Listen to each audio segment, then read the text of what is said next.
Hey, Hello. obviously about Member Solutions. I'm here with Chris on Villain Support. This is more Chris's lab, but I'm like kind of wired now because I've had caffeine again. I have not had any sleep because I'm trying to fix my sleep schedule, so I don't know how long I'll be functional during this live. I have not, like I wanted to, recorded the Stitch part that needs to be recorded outside, mostly because the brief time gap I had of morning became overcast within like 30 minutes. Can you imagine that? Crystal was like, I'm awake, I'm able to record, overcast. Might as well go shopping. Come back, still overcast. I need one line. When you say overcast, does that affect the lighting in your recording area? Not downstairs, but outside it does. And I have one line outside, Oh, which is gotcha. the starting point of the recording. And I honestly don't have the energy to do like all of the other lines, and they have to be consistent. So I was like, I just wanted to record that line, get that done at minimum, so that I can then turn around and just make sure everything else is consistent through the skit. That one line has to be the same look as everything else because everything else comes after it. Gotcha. The one thing I hate. I was like, I don't want to record everything else and then go to record that and I look completely different, you know? Get away from me, fly. Yes, laboratory. Everything about like.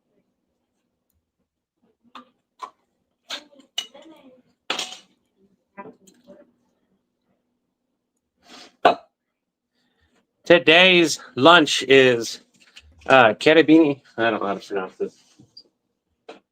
Twirly macaroni. Too damn tired. With garlic and chive, spreadable cheese melted into it. Literally the entire like 8-ounce thing. Because it was on discount.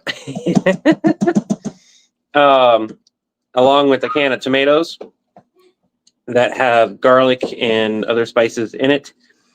And there will be no meat added to this. There will be no sauteed vegetables added to it because kiddo doesn't want anything else but basically cheese and tomatoes.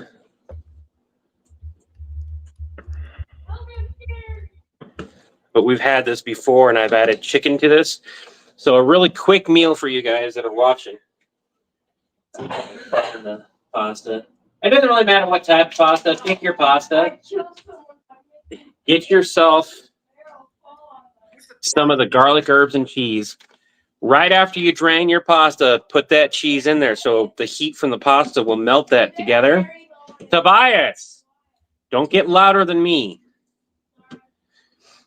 Add that cheese, that spreadable cheese in there with it. Give it a good mix, and then add anything else you want to add in there. I like adding tomatoes and chicken. Sauteed chicken is really good. Sauteed chicken and onion in particular is really good with this too. But it's got a lot of garlic. It's got a lot of flavor to it. Other than adding a little bit of salt and pepper after the fact, I'm already done cooking. It is one of the easiest meals to make if you've got it. And they very often at where I shop, it goes up. Tobias is always louder than Levi. Yeah, that Tobias, you're always louder than me.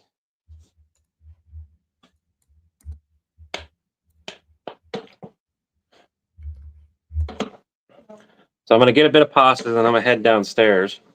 Because Chris is editing the John Wick video, and he's made a lot of changes. Some changes. Did you, at the end there,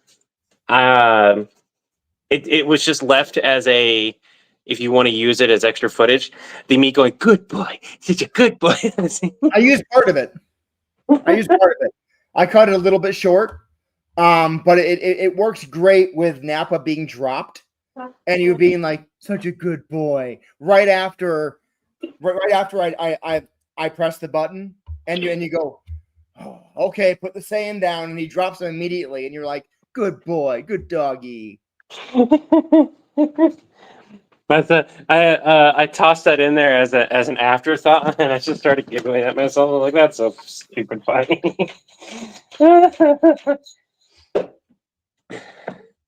And I was discussing a little bit of what I thought, and I was like, and none of it bad. I was actually with the way you wrote it.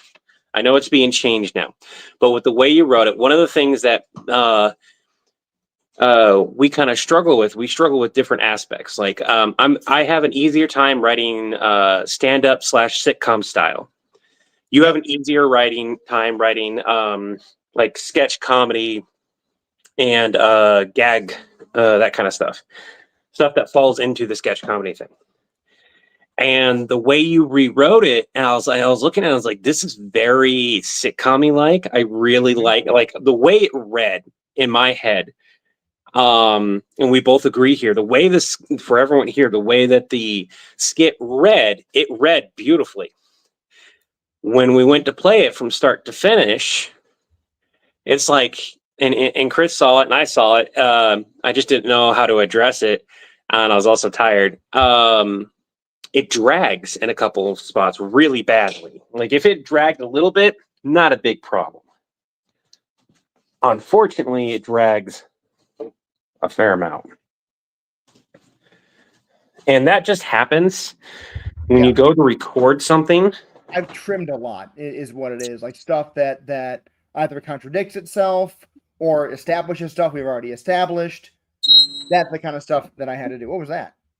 That was me opening the door for kiddo. Let them know that their lunch is ready.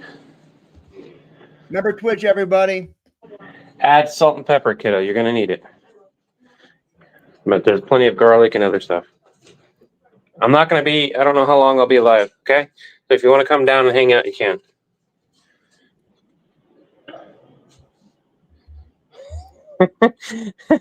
Max is sitting in between the groceries that we brought in because I haven't put them away.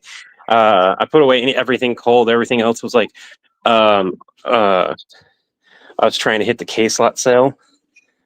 And so it's just downstairs to be ready to be put on the shelves. And so he's just sitting in between the grocery bags. Okay, I'm going to pop off here. I'm down at the computer. So I'll see you literally in a second.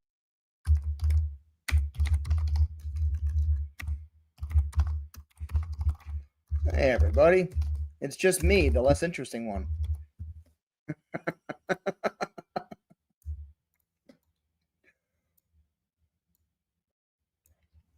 I'm just getting the title set up. Now I'll be able to look at it a little bit better and see what you all done. Yep, give me a second here. But he has dog sounds and everything that he added. And when you added my clips, I had noticed, and I was like, oh, there's some stuff here. And so I gave him some notes.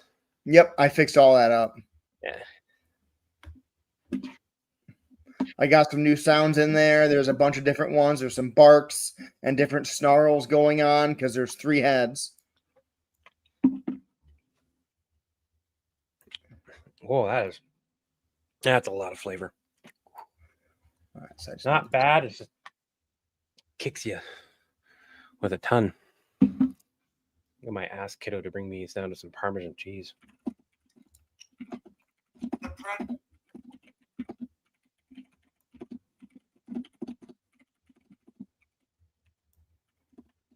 The Predators hired John Wick. That's the first call we get on Monday frickin' morning? Who's the target? Chuck Norris. All right. I'm still partial to saying the full thing, but I understand why. Yep. All right. So let me just shrink this down here real quick. And we'll play what we got right now, and then we can discuss some of the changes that I made. All right. Bring my volume down. So I got echo. That's correct, Stephen. I don't dance for free. I've never been offered money to dance, so I can't promise you that I'll dance for money either. Cue the donation. Why am I echoing? Still echoing. I don't know. All right, here we go. The Predators hired John Wick. That's the first call we get on Monday frickin' morning? Who's the target? Chuck Norris. Real Chuck Norris or Chuck Norris facts? Chuck Norris. Oh, I'm sure it's the facts version, John, which explains some things, actually. Some things that would answer so many questions. Yeah, right up to the point where everything stops existing. Oh, that's bad. Very bad. And Levi, how does the Predators hiring John Wick explain anything? So, tiny confession. Wick asked for the Chuck tracker, and You didn't. yeah, I gave it to him. Why? One does not simply say no to Baba Yaga. It's impolite. Heavily frowned upon, even. So is spitting on royalty, but you do it if that's what it takes to stop the unmaking of all reality. If you want to tell him no, be my guest. He's on his way here already. Oh, I'm taking lunch. Why is Wick heading here? I also owed him a blood debt. For what? Well, he helped me move, and I kind of forgot to buy him pizza and beer. Levi, that's not a blood debt. That's $20. He helped me move to another timeline, John. And all he wanted was pizza and beer? The reason I changed the middle part there is because you said you owed him. You said that you owed him pizza and beer. And then I said that's $20. And then you said, help me move timelines, John. That's not pizza and beer, directly contradicting what we had said 2 lines earlier. I forgot. I said I forgot to buy him pizza. No, earlier you said that right here. Well, he helped me move, and I kind of forgot to buy him pizza and beer. Yeah, And then your line here, I He cut it moved off to another timeline, John. because you said he helped me move to another timeline, John. That's not pizza and beer. Oh yeah, when you said Directly contradicting what you had said 2 lines earlier. yeah, So I cut it out and added a new line in of me saying this. And all he wanted was pizza and beer? Plus, I might have also kind of promised him a favor. What kind of favor? Could one of you walk me out of the building, please? John Wick, huh? now that I'm doing that, echoing. Now that I'm still echoing. It's on both sides. Oh, it's the screen audio. I muted it. I unmute your screen audio. That's weird. Why is the screen audio doing that? No idea. So now that I'm looking at that, that's a very clunky part. Let's go back here. I don't. Is this the full one still, or is this only part of it? No, that's only part of it. I'm gonna pull that back up. What I have for the writing. I agree that part needs tweaking.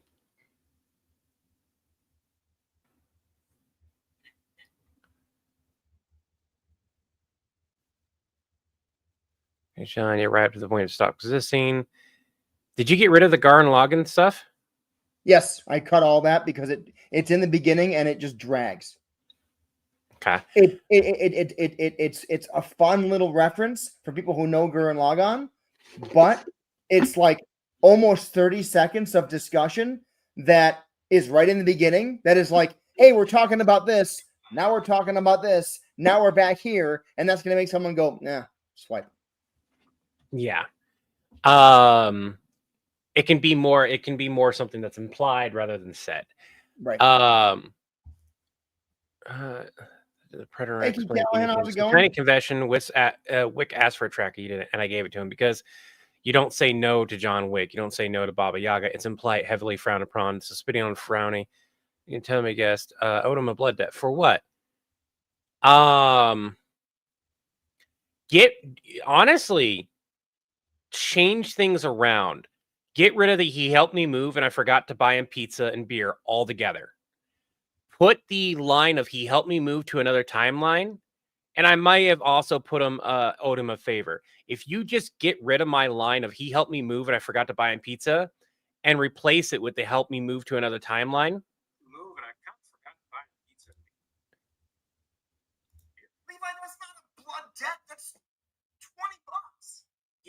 move to another time. For what? Yep. That works. And then you can still say that's not a blood debt. That's $20, like as if that's still a thing. And then or just say what kind of favor. You can still get rid of the $20 if you want. It doesn't matter. Either way, that works just a little bit better. And that's assuming you don't want me to re-record a line. We might need you to. I don't want you to, but we might need you to. 1 second here. So we got. Can you help me move to another timeline, John? And all he wanted was pizza and beer? Plus, I might have also kind of promised him a favor.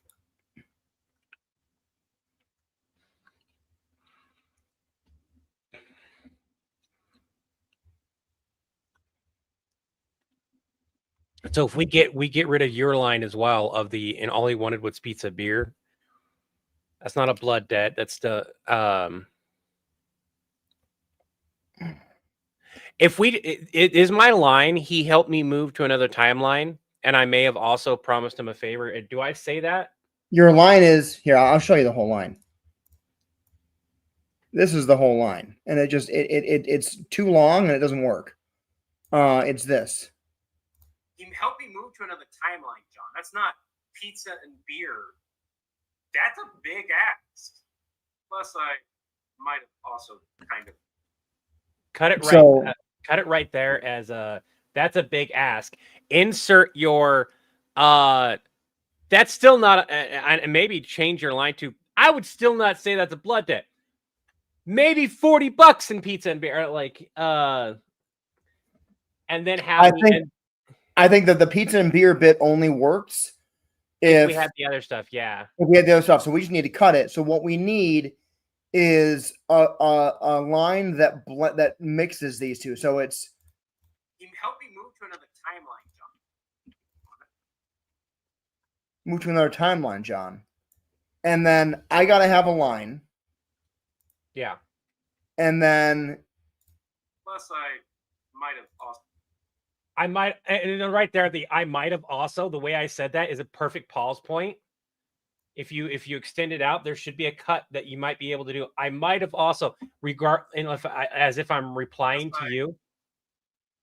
Right there. Also kind of. Yeah, right there.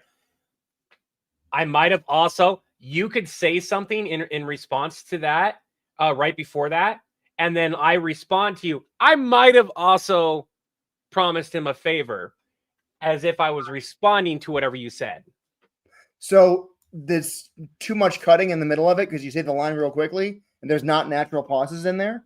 Let me see it. I might also kind of promised him a favor. Scroll back scroll back a little bit. What kind of line would I say in the middle of that, not knowing what you're going to say right there? No. Go back and play after your line. After which line? Go before that, the one that you have highlighted right there. Play that. For what?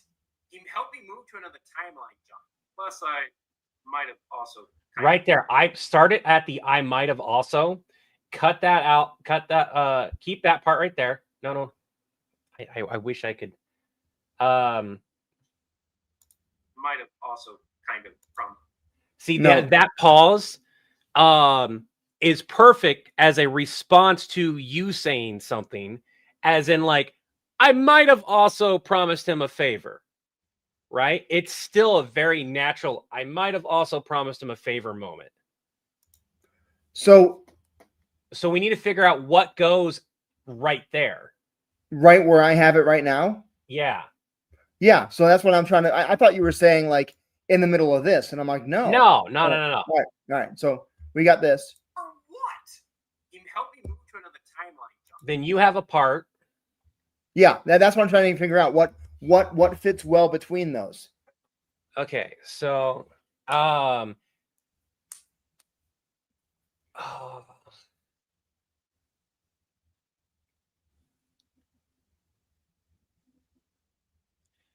What if you could distract? I should say, I've helped you move a bunch of times. You never owed me a blood debt. You could definitely say that. But Oh, Okay. it would be so funny that Levi just doesn't respond to it and just says, "I also promised him a favor." I've helped you move. I've helped you move. I've helped you move before. Do you owe me like 7 blood debts now? Hun. Or should it be Napa being like, I helped you move too. Do you owe me a blood debt? And you just ignore that. No. No, it can't be that. It needs to be something that we don't address the blood debt. Or we scrap that blood debt thing out of the I want the blood debt to be there because it's like that makes so much sense as to why It Levi does. did it. But the timeline thing might need to be Hold on a scrapped. second here. Hold on, let's do this. Here. I also owe him a blood. Why is Wick heading here? I also owe him a blood debt. For what? He helped me move to another timeline, John. Plus, I might have also kind of promised him a. What? Plus, We could also just do this.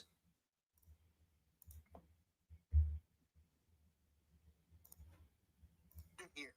I also owe him a blood debt. For what? So I might have.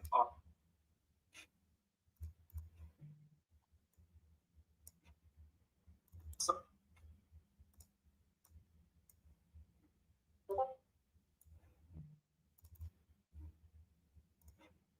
really frowned upon you. So is spitting on royalty, but you do it if that's what it takes to stop the Unmaking of all reality.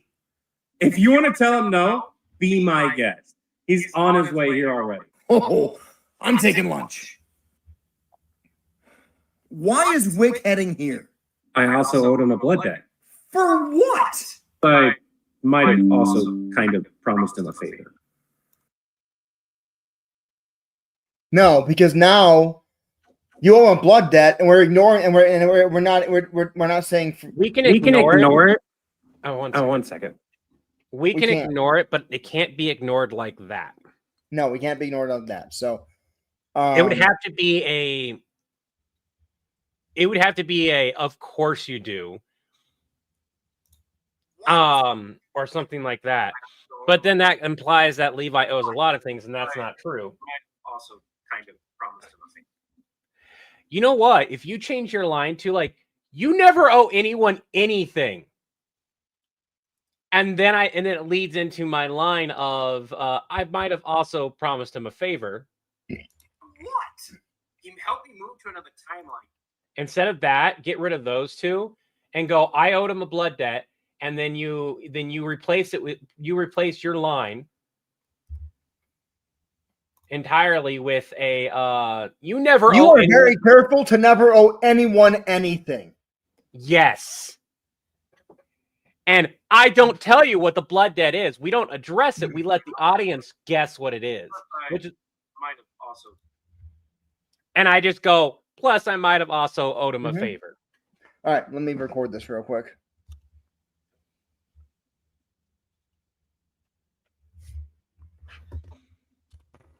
No, Ian, we do address the favor, but John is more worried about the favor than the blood debt. Where is my microphone? It's on the bottom of my phone. That's why I can't find it. It's already plugged in. All right, 1 second.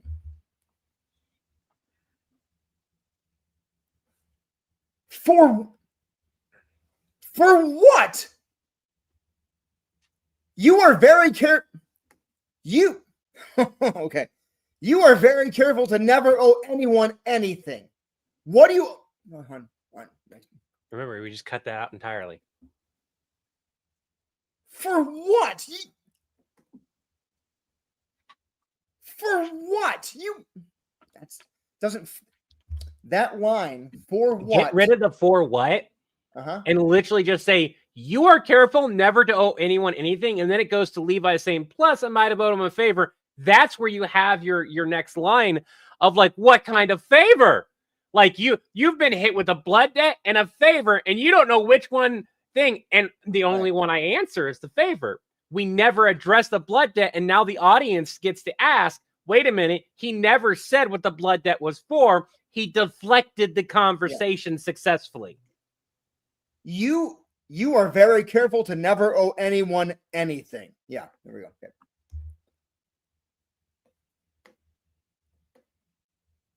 You are very careful to never owe anyone anything.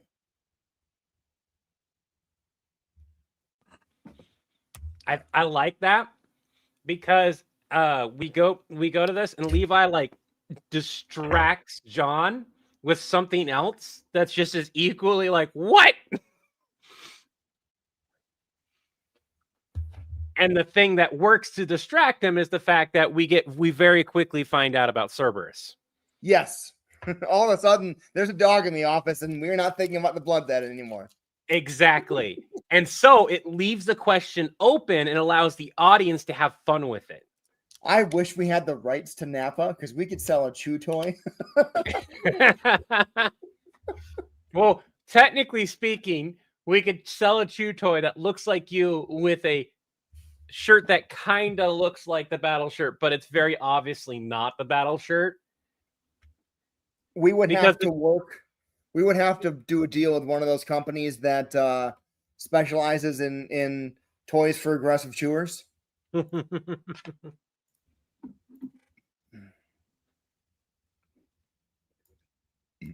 you mean Death Battle as in like the people who do the Death Battle channel?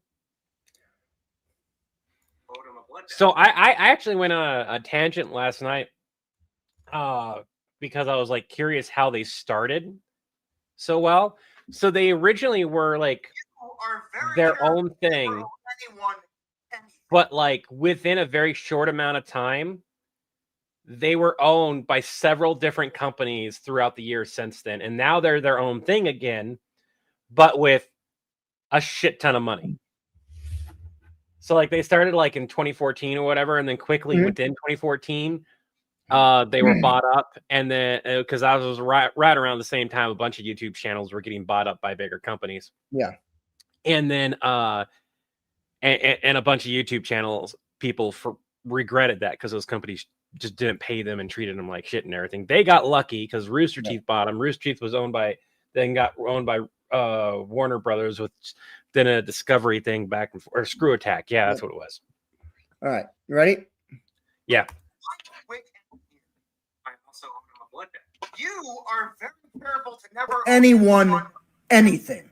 Plus, I might have also kind of promised him a favor. What kind of favor? Could one of you walk me out of the building, please? John Wick's playing with a giant 3-headed dog out in the lobby. Cerberus? Well, he said he needed something unstoppable, loyal, and most importantly, mythical. And you said yes? Don't sweat it. Cerberus a big softy. Wouldn't hurt to fly. Besides, that wasn't the favor anyways. What was the favor, Levi? That we would dog sit whenever he's on the job. Which he is. We're going to have a conversation about this when the dog's gone. Here, buddy. You want a cookie? Yes, you do. Yeah. Oh, I need to put all this stuff back. Let me say this right now. That worked out so well for that one line change. Made everything so much smoother and make a hell of a lot more sense. Yep. And got rid of. I really love that. That tightened it up really well. Now, here comes all the dog noise. That we would dog sit whenever he's on the job. Which he is. We're going to have a conversation about this when the dog's gone. Here, buddy. You want a cookie? Yes, you do. Your big softy is using Napa as a chew toy. Well, he is the perfect extra durable playmate for a 3-headed hellhound, who also happens to be an aggressive chewer. Besides, how else are we supposed to socialize a dog his size? And don't suggest liver. Serby would absolutely destroy that dog. Okay, so while Napa's being mauled, I can just route all the predator calls to you. How am I the bad guy for ensuring Serby is getting enrichment? Predator calls routed to member solutions. Okay, boy, that's enough. Put the same down. You. Yes, you are. Yes, you are. Such a good boy. Okay. Okay, Other other than than you like tweak the dog sounds it's not overloading the rest of the audio. Yep, I'm still trying to get that optimized, but it's That flows very well now from start to finish. How long is that now? 2 minutes and 55 seconds. You gotta be fucking kidding me. We gotta toss an ending on that for you. I kind of want to have, when you drop Nappa, I kind of want to be Nappa just dropping onto the ground, and going, oh, good boy. Like, I think if you do that, that would be a perfect 5-second gap. And you could toss this in there right at the moment he gets taken. If we could have Openock do a really quick animation of Cerberus literally going with Nappa, just tossing him. we 5-second animation. I think that animation in the middle of it wouldn't fit great. But we can do this as a short and as a video and just throw the ending on there. I think so too. I think it's entirely up to you how you want it. If you want to add you on the floor and as Nappa going, good boy, doing that big giant wheeze, I can definitely see that working. And that would easily be 5 seconds. Hey, Debbie, how goes it?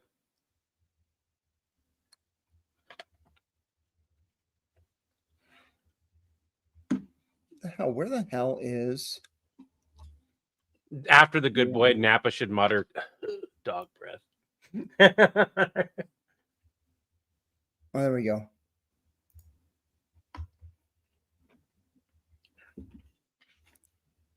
But then you could put like with that extra 5 seconds, it turns it into a regular video, and then we could schedule the short, 2 weeks later to drop.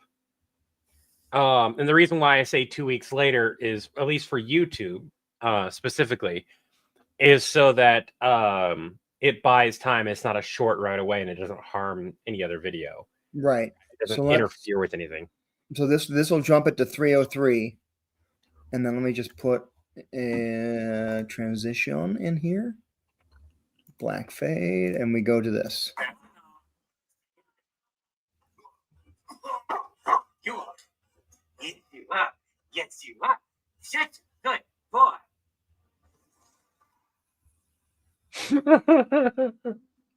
That is so funny.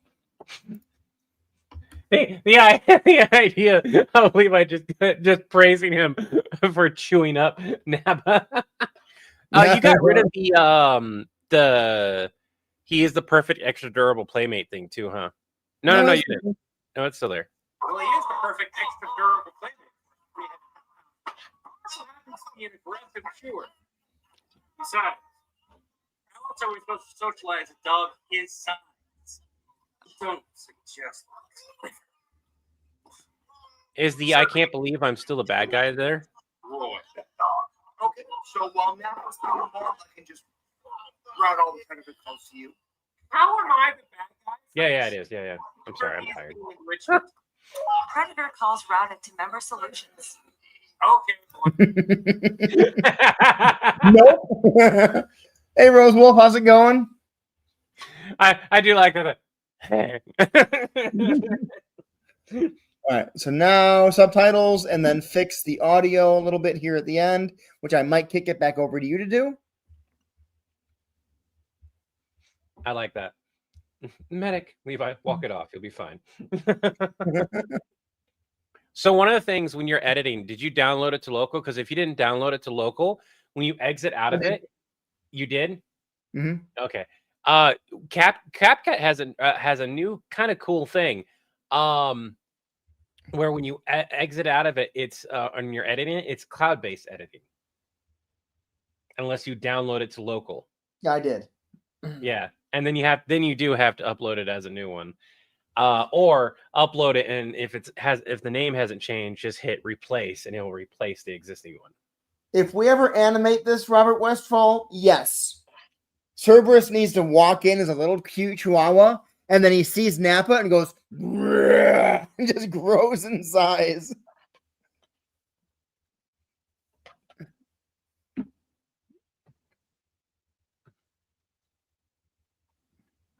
I have no idea where this is going to go and how it's going to change. But the Peacemaker versus Stitch is doing relatively well. Yep. I'm seeing, and I wanted to tell you, I don't know if I told you this yesterday. I was looking at the views on TikTok, and they're doing much better now too. Yeah. Well, having the random toilet paper thing that I put up there, that definitely helped. which wasn't on this day, but I took the on this day tag off of it. And it's also a very, very contentious thing because there are people who insist that toilet paper should have a mullet and not a beard. I don't know why. You mean you don't fold yours up? I'm kidding. No, I'm talking about when it's on the roll. I know. It should be down like this so that you can just pull it out. Because if it's underneath, then you have to like reach on. It's inefficient. We're horrible. We just have it on top. That and when it runs out, no one will ever. We underneath it right next. It's close enough that you can open it up in the package. Not even out of the package. Like you have to fumble with the package to pull out a new one. I don't even take the time to rip everything open and stack them nicely. I'm just like, pull. so I also often have toilet paper that way in my house, just sitting on the edge versus being on the roll itself. But if it's going to be on the roll, it needs to be a certain way. Part of the reason I don't is because of both me and Ryu, where the toilet paper rolls in this house are. They're not like conveniently where you reach in front of you. They're like behind you. And so to twist and turn, it causes us physical pain to do that, to like move our arms in that weird, awkward way to grab the toilet paper. Yeah. And so it's like, this is easy. This causes pain. I'd rather just do this. Someone messaged me on TikTok and asked a question. It could be a really fun video. Just wondering, you ever considered having a villain have to confront all of the Keanu Reeves characters? Neo, John Wick, Constantine, Ted, all off to the side watching? And it could be interesting, but I think it would be more confusing for them as to all the Keanu Reeves characters meeting each other and all being like, the hell? And that's so, one of those that would be really good as an animation over the style that we currently do. Neo, John Wick, Constantine from the movie, Johnny Mnemonic, the cop from Speed, Ted Theodore Logan, got his character from Point Break, his characters from dramas he's been in. Like basically everything that he's been in. The Johnny Silverhands or whatever it is from the game. Yeah, just all those characters like standing around having a very awkward conversation, and then you like, hey John, yeah, Nappa is not allowed to schedule the Hero Conference anymore. Why? He invited every Keanu Reeves character to the same one. We work really hard to keep same actor, different characters at different Hero Conferences. That's why we have 20 of them a year.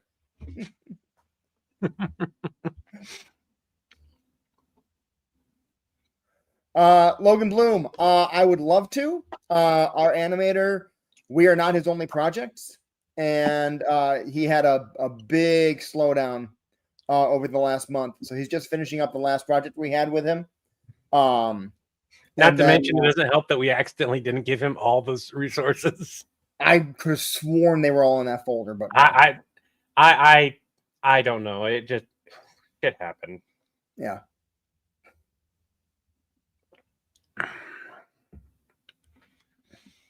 It's whatever.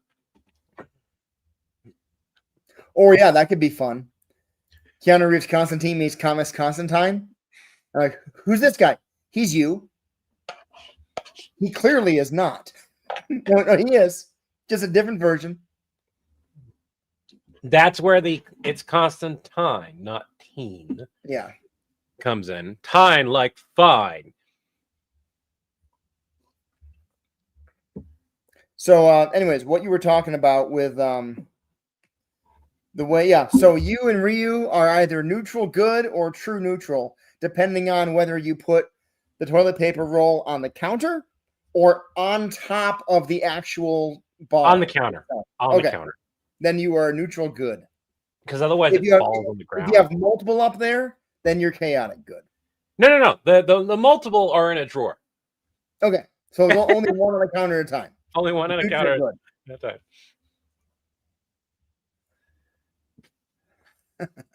That was good. That was a good lunch. You know what? I'm gonna go ahead and just share They this. brought back the Diet Coke with lime. Why? Do you not like it? No. I have a hard time drinking regular Diet Coke. Like I just do not care for it much. This actually tastes much better to me, at least, than regular Diet Coke. So I would love to do. So this is a thing. We want to do more animation in general, and it's not just like the animator we work with is great, and and he's affordable. That's another thing. Me and Chris have been talking to Kickstarter. We have finally figured out some proper rewards. The only thing is figuring out the logistics on the rewards that are physical. So, and from my understanding, you can't do a $50,000 limit. I think $10,000 is the highest you can go on Kickstarter. For what? For rewards, I think 10,000 is the highest you can go. Oh, okay. I don't know if you can go higher or not, but it exists. So for everyone here, Kickstarter does go. These are kind of the rewards that we're looking at. $1 to $5 is a thank you for your support, just a straight up thank you.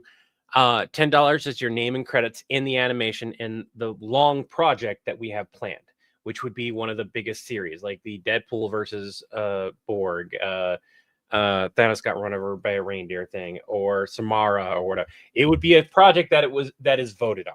We would give you guys a list, whoever the Kickstarter people voted for the most, that's what would win.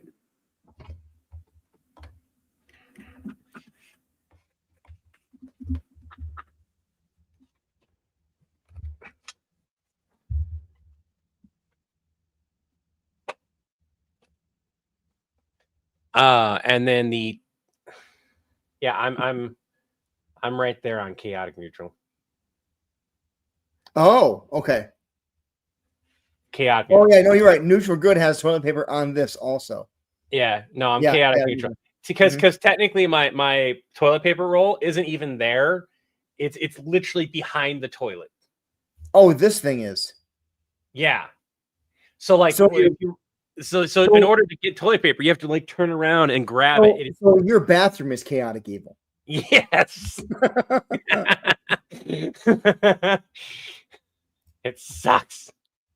Anyways, the $25 is digital art from the animation, wallpaper and stuff like that. $50 is early screening of the animation, plus all the previous tiers, obviously, for these. And so, $1 to $50 is super easy for us to do. It's digital, email, that kind of thing. Once you hit the $100 and up, that's where we have to think logistics. $100 merch of some kind, usually on the cheaper end, like stickers, Kickstarter exclusive T-shirts, villains supporting villains, something like that. Would be one merch item for the $100 one, plus the previous tier stuff, and a custom paper villain card / certificate with our logo, quote unquote bragging rights that they can print off. So it'd be something that we'd send them with their name on it, that they could print off themselves. There might be a way to send them something if the logistics of the merch is we order a bunch of it and we have to manually ship it. But that's something that me and Chris have to discuss. Mhm. The $500 one is a signed autograph of merch of some kind. Now, this is the really difficult part. The easiest way to do that would be to digitize mine and Chris's autograph, put it on merch that can be printed off, and then it's shipped off through Fourth Wall, or it's shipped off us buying in bulk and printing, and then one of us ships it off, which I would probably be the one that handles that because I have the most experience in it. And it's really easy for me to do. Also, Chris just doesn't want to handle merch. And I have no problem. I have a stack of stuff as it is. The other one is like a physical signature, but the way that would have to be handled would be much more costly because we live in different states. Yeah. So it would realistically have to be only one person's signature on there. And I kind of like the idea of it printed on there because then it'll never fade on you guys. And then a custom paper villain card or certificate that they can be print off, or we can send it with the merch maybe. $1,000. This is the big one. This is the really big one. And it's a really easy one to do. It's actually easier than the merch. It's a background character in the animation designed to look at you. This character does not have any lines. This is literally a character that maybe walks across the screen or is like getting mauled by something. You know, it's literally a background character that has 0 lines. It just looks like you in the animation. A metal etched villain card. Very easy to do. It's get it metal etched. A custom thank you video from me and Chris, plus the previous tier rewards.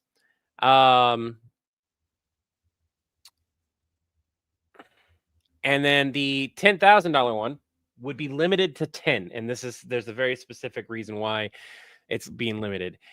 Besides the fact we don't think people would actually drop 10 grand, but you never know. Semi-permanent merch discount to be determined. And the reason why I say semi-permanent is because there's no real way. I looked into the logistics of it. I thought about it when I was writing it out. I was like, I don't think there's a way to make a permanent merch discount, and I don't think it'd be a good idea to have one. And the reason why is like if we change shops or change something, Yep. there's a good chance that we won't remember to bring that merch with us. So a discount for like an entire year while we're using Fourth Wall. I think 10 grand needs to be something insane. Like, well, I'm not done talking. And like trying to fly, the more you do physically, like let's say you wanted to fly them out to meet us or something, right? mhm. Well, that 10 grand very quickly goes down to like what? 8 grand, 7 grand, 6 grand. The more you do on that, the less that money becomes. Oh yeah. I know. And it's not something you want to do, because then you go, well, shit, you donated all that money and we used all of it on that instead of what you wanted it to be used on. I think, And this is where somebody mentioned something that was really cool. And if we can't do the $50,000 limit thing, I think this is where the $10,000 limit should have this. But semi-permanent merch discount, one-on-one with villain support, Chris and Levi literally talk to us one-on-one for an hour at minimum. Do cameo, just hang out. A length of to be determined 1 hour or more. So if we wanted to do 3 hours with these guys and they wanted to play D&D, that's what we would do. I think that's a pretty big thing, because we haven't done that before, but also just like and it is 10 grand, but it's also just one of those things where it's like, that's very easy for us to do. They get to hang out with us. We get to shoot the breeze, meet somebody new that did something really cool. But the $50,000 limit one, you're an executive producer. You're officially an executive producer. Your name will prominently be in the credits. We'll get you set up an IMDb page for you. And by the way, it's not that hard to set that up.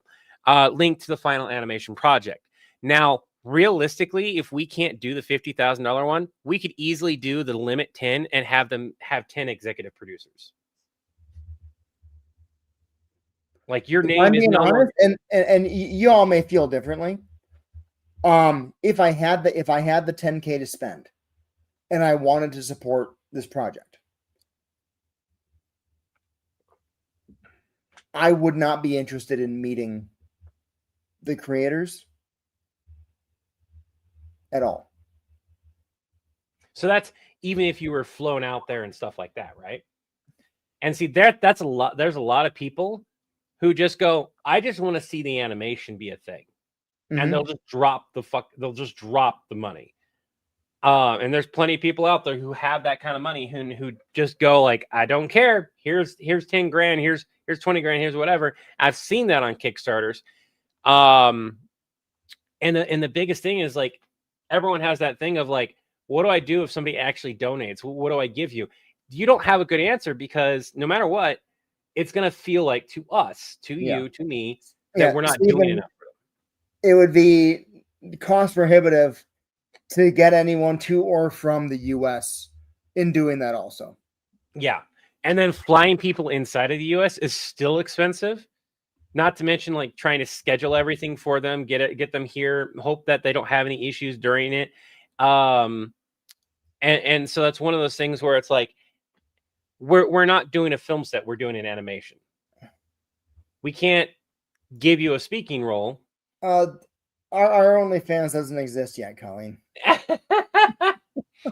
So somebody was like, I think it was like $1 million, right? I think we were having that discussion last time, and I was like, there's a lot of things I would do for that kind of money, and like as long as I'm wearing clothes, okay, pay for me to come out there, pay for the honey. Mm-hmm. Well, Warforged, that's what I was talking about. Your dad has done 10,000, so people do it. Yeah. Zoom call. Well, that's the one-on-one of hangout their choice, whether it be a cameo, whether. No, go ahead. I didn't even cut you off. Just helping get something. That's where we're going. Go ahead. I was pretty much done talking. I was thinking, I know a ton of, in terms of new content and angles we've never thought about before. You and I both know a bunch of other content creators, and I know a bunch of sketch writers. Would people be interested in seeing us perform in villain support sketches that other writers have written?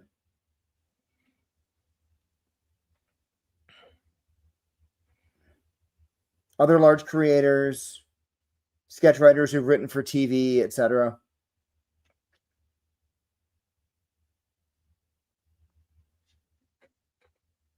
I like how Colleen worded that. Yep. That is the perfect response because it's the same response we've had to letting other people write stuff for us. I think it would be a thing where we actually share the scripts, the ones that we like the most, and let the audience at large decide. Not necessarily in here, but we will, make a link available to go read them and let people vote. Most of the creators that I know are like busy with health problems right now and stuff. Like they haven't even been making content. The creators, a lot of them just stopped creating content too, which kind of sucked. I've noticed a lot of people have just stopped. No. I like to see. I agree with that one, Warforged. The crossover stuff is really nice to do. We've been having a lot of fun with Josh, and Josh likes making content with us, especially as Mandark. And there's the thought of like him being a live action Mandark has always been in my head because he would be his mannerisms. If you've watched his videos, which is he could Josh, play the character, yeah, he could very easily play the character very, very well. And that's always been a problem with us with getting collabs, is getting, and this is gonna sound harsh, quality versions of those recordings, because we're not there. And the same it exists for me and Chris too. One of the reasons why it's easier for us to do stuff that's in a chair and looking in a specific direction, because then we don't have to worry. Me doing Stitch, the video Stitch, is easy because I'm writing the part for me to be out and about and do things. If I wrote a part for Chris to do that, he would not want to do it, specifically because he knows I'd be like, you fucked this up somewhere and I need you to re-record. And he's going to be like,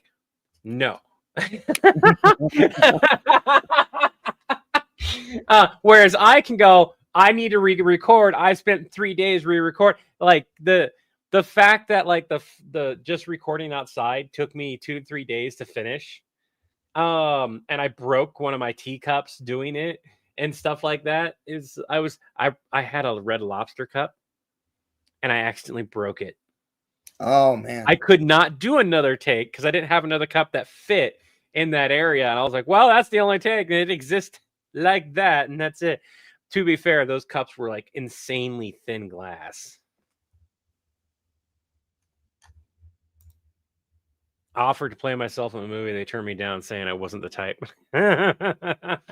I would not want to play myself in a movie. Not even older version me. Let somebody else play me in a movie. And that's the thing that me and Chris have discussed. If this ever took off to the point to where like there was a full-on Office and everything, there was a live action version of it, we probably wouldn't play our own parts. We'd probably be somebody else in the background on top of just directing people and writing it.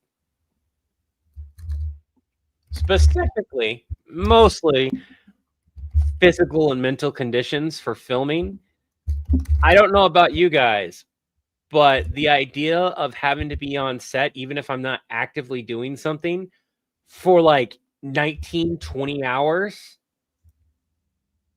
regardless of where I am on that set, and like sometimes that full 19 hours, I'm constantly standing and having to do this and constantly needing to act like I'm not in agony, would be like it's already challenging to do the acting like I'm not in pain. It's already a challenge. To do that would be so much worse because I can't escape from the pain.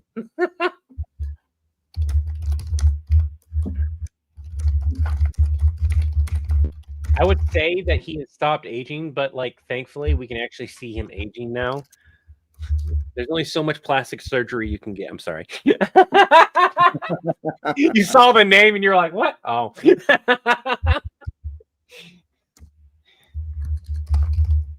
No, we need somebody with ginger hair. I would make that a thing still. They would still have to have ginger hair. They would have to pass for us. And that would not be very hard to do. Yeah. As much as I hate to say this next line, we are generic white guys. I said that because somebody made I was talking to One Shot Questions when we were at Comic-Con, and I was doing like the video for us, and somebody had told us like we looked like, and it was like, no, we don't. When we pulled the camera and we both fucking just Carrot Top. Both of us just stared at the camera for a good like 30 seconds or something. It was like 15, 30 seconds. I'd be like, oh my God. Rupert Grint as Levi. Have you seen the new viral video he's in? No. He's getting gas at a gas station and someone's recording him and he kind of looks up and he goes, and then he picks up the handle and he goes, expensive petroleum, and then gasses up his car. I was very amused because again he's like looking at the camera and he's like, okay, you're looking at me, you figure out who I am, okay?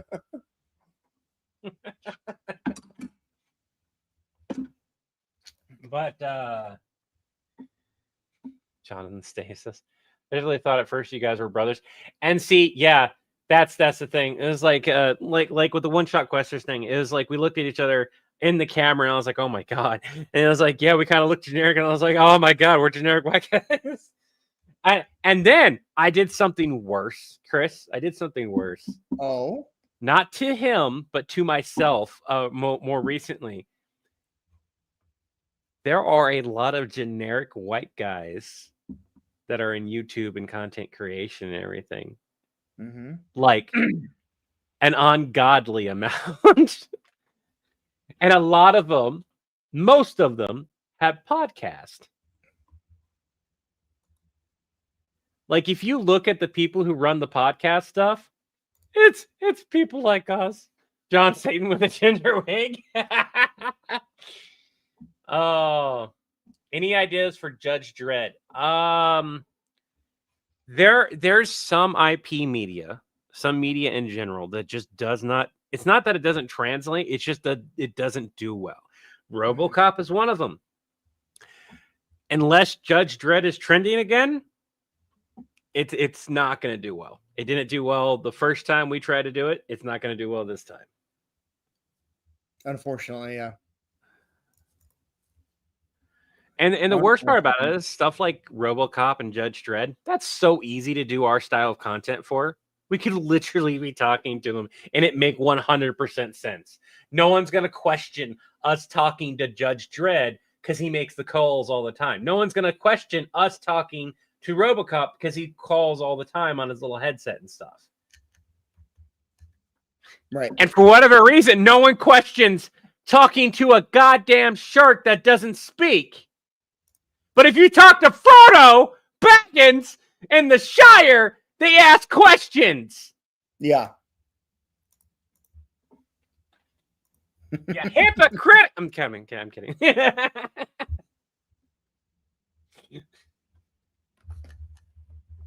I think it's hilarious that we get yelled at for that, but then like the more insane ones, they just accept. I'm like, at a certain point, I remember usernames if they've commented enough, and it's like, I know that you made what? You had fun with this video, accepted the plausible deniability, the suspension of disbelief, but over here, you didn't. Your one problem with the video over here was that we were talking to them. Why? Well, how does Middle Earth make phone calls? Snail mail. No. They have Eagle call on dial. Oh no, it's giant moths, isn't it? No, it's the giant eagles. Jelly roll. Ow! I'm big. I'm not that big. Come on now. Who's Jelly Roll? Look him up. But that sounded like I shouldn't. He's not a good guy. He's not a good guy. I don't like being compared to him.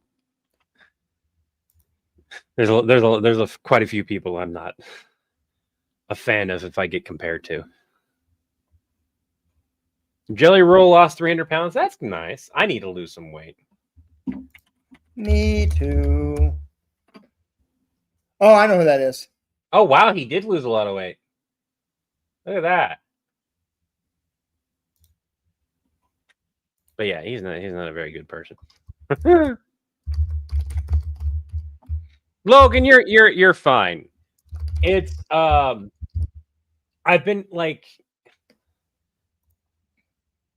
not compared to, but like during other conversations, it was like Levi being the next Mr. Beast or something like that. And I was like, no, never, ever do I want to be the next Mr. Beast. Don't get me wrong. I would love to be successful. I would love to help people. I don't want to turn people into the reason why I made that money unless it's for comedy and they're in on it and they're acting as a paid role. So then you're not going to like my idea for the new direction of the channel. I'm just kidding. All right, I quit. All right, cool. Oh, you left. All right. My channel now.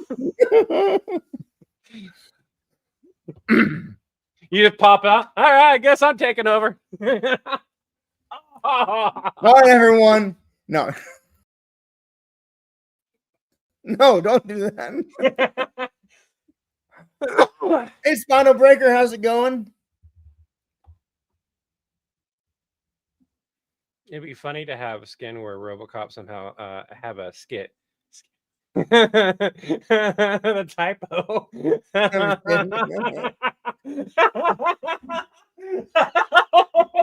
I shouldn't be laughing at that. That's horrible.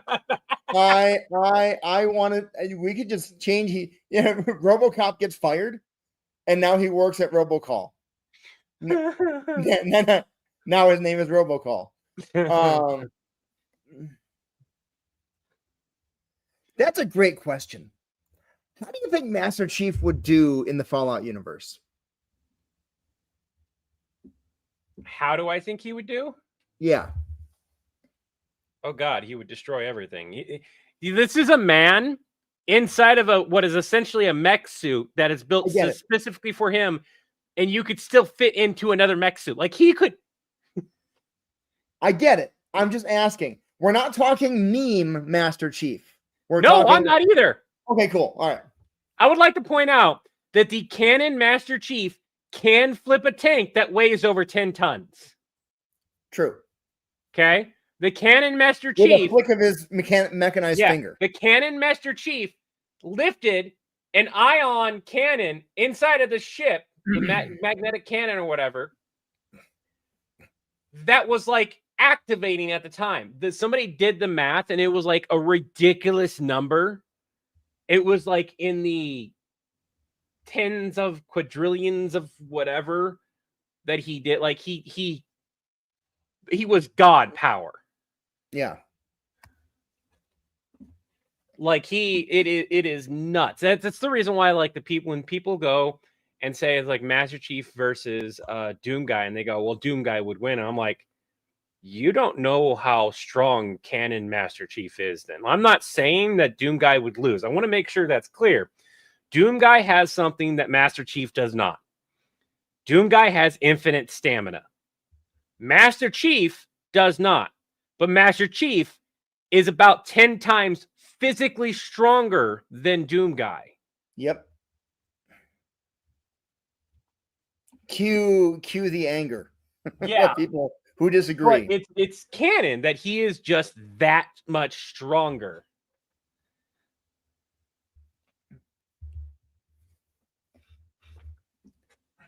Master Chief versus Terminator? Master Chief. Master Chief, yeah. Terminator has the infinite stamina as well, but like he doesn't have infinite durability.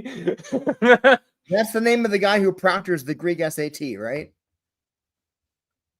Testicles. Strikers for not reading books.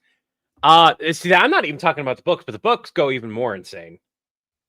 And here's the thing. Death Battle, people have been calling out Death Battle the last like 2-3 seasons, both from when they were still part of Rooster Teeth Warner Brothers stuff and the current Kickstarter stuff. People have been calling them out and they have gotten angry at their own fans. And I was like, your fans are telling you that you're picking the wrong winners. You need to start listening to your fans. Otherwise, you're not going to have a good time down the road. But at a certain point, are they doing it on purpose and rage baiting people to talk and blow the video up? And the fact that they've gotten it quote unquote wrong so many times now, despite how much that they very obviously know. Yeah. It makes it feel like they're doing it on purpose.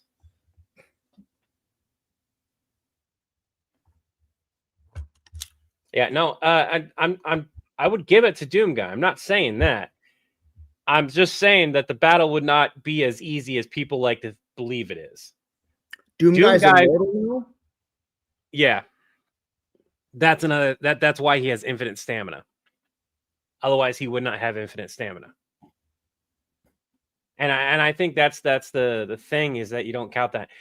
Death Battle did a Doctor Who video where they essentially let the Doctor use the one gun that he does effectively have to erase somebody from existence, which the Doctor in canon got rid of that thing 100% to never even be tempted to use it. And I'm like, no. So they treat it as if he ever had access to it, he's got it for the sake of the battle. And that was against Rick Sanchez, Rick and Morty. And it's just like, there are some battles that I was like, I get it. They're going to fight regardless. But he wouldn't use that. Even on his deathbed, he wouldn't use it. And a bunch of people called down. I was like, the Doctor wouldn't have done that. It's not that the Doctor couldn't have won the battle. The way you made him win was the problem. He could have very easily done something else to have won the battle, and you chose the easy way out. Grab a gun and shoot.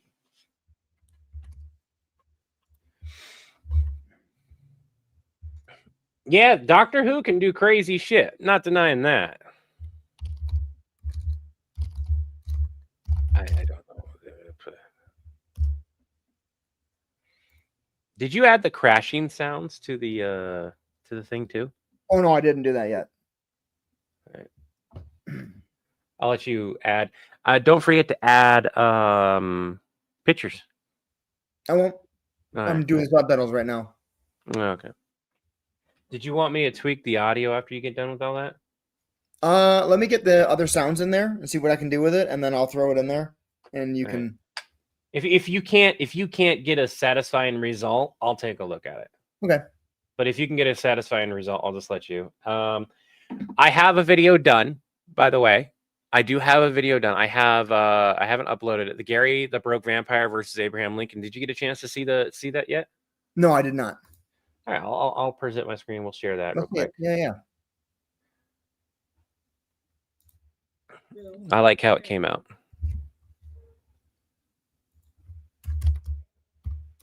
We'll share that. And to everyone here, if you do not want spoilers, this is your warning, because this is the finished product. This is the finished video. There is no changing it or anything else like that. We might even delete the live after we're done with this. I don't know. What do you think? Should I just show you this off? No, it's fine here. You're gonna post it anyway, so. Not until like Monday or Tuesday. That's fine. All right. Is there a way to move the title down a little bit and to center it? And you spelled Lincoln wrong. Oh shit! I did.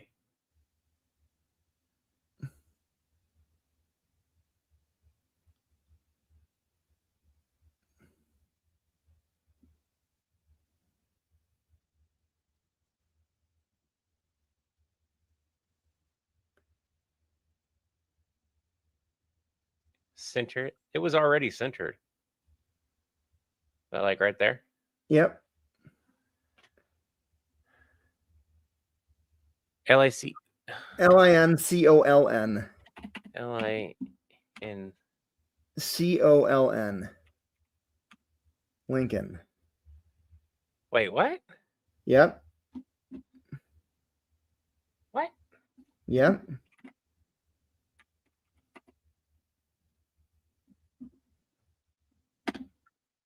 I didn't make up the word.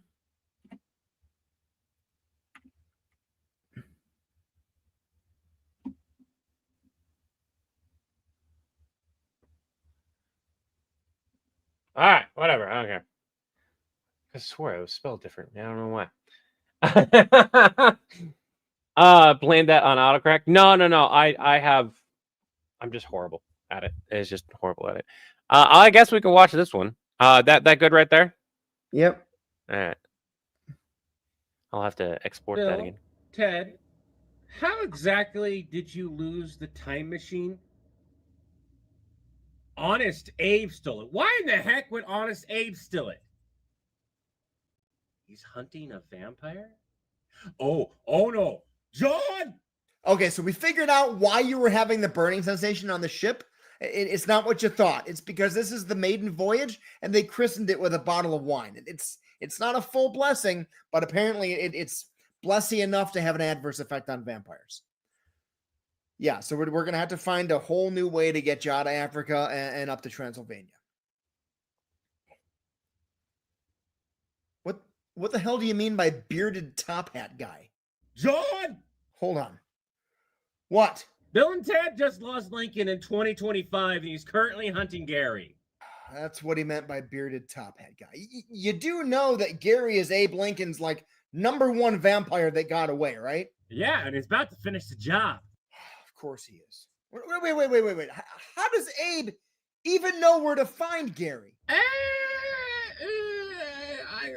might have sold him a blood tracker way back in the day, and he put some of Gary's blood in it, and pretty sure it's pinging right now about where Gary's at. Why would you do that? In my defense, I didn't know he would use it on Gary. And considering Gary's kind of responsible for how Abe died, I'm kind of on the fence about this one. No, Levi, no. Booth acted alone without any specific instructions from Gary. Gary, look, just keep your distance from Abe, okay? Put your coffin in a lifeboat or something and hide in there, okay? It could be worse. He could have found you during the daytime.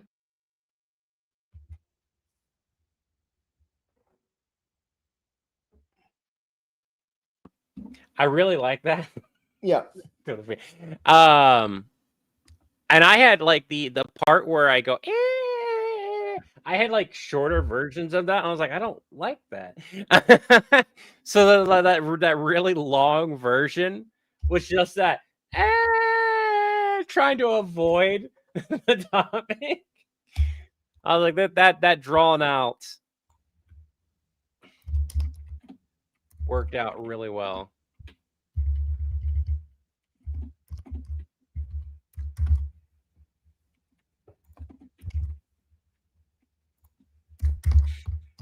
For somebody who used to live in Nebraska, you would think I would know how to spell that.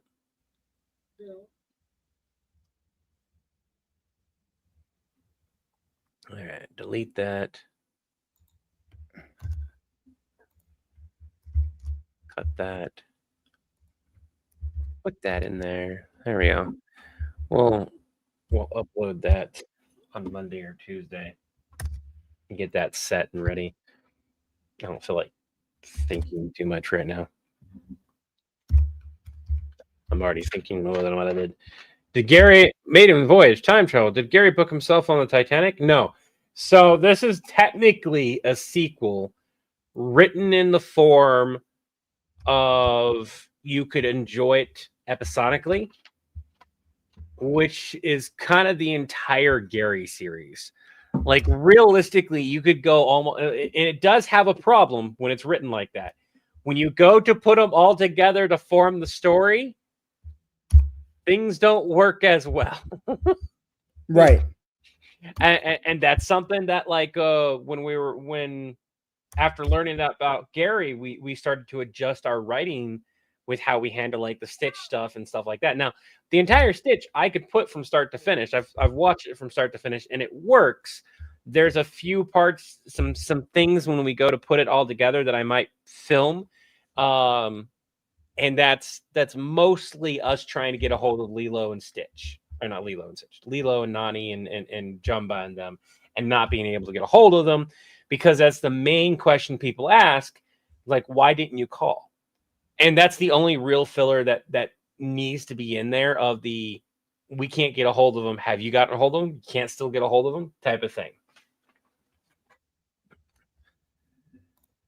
Yeah, the Gary is not an enter anywhere story. The Gary you can enter at any point in time and enjoy it. You can't watch it from start to finish and go and enjoy it quite as well as if you just watched one episode and came back a later time. Right.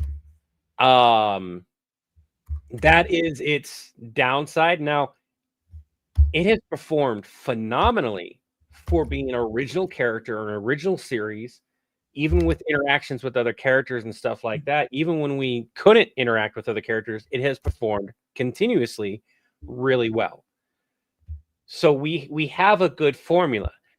But building the story that we built for Gary, the first season of Gary, so to say, we realized that we have to go back and fix it. And if we ever do animation or we ever do the comic book that we'd like to do and stuff like that, that's when we're going to take the opportunity to kind of straighten things out, create new characters and stuff like that.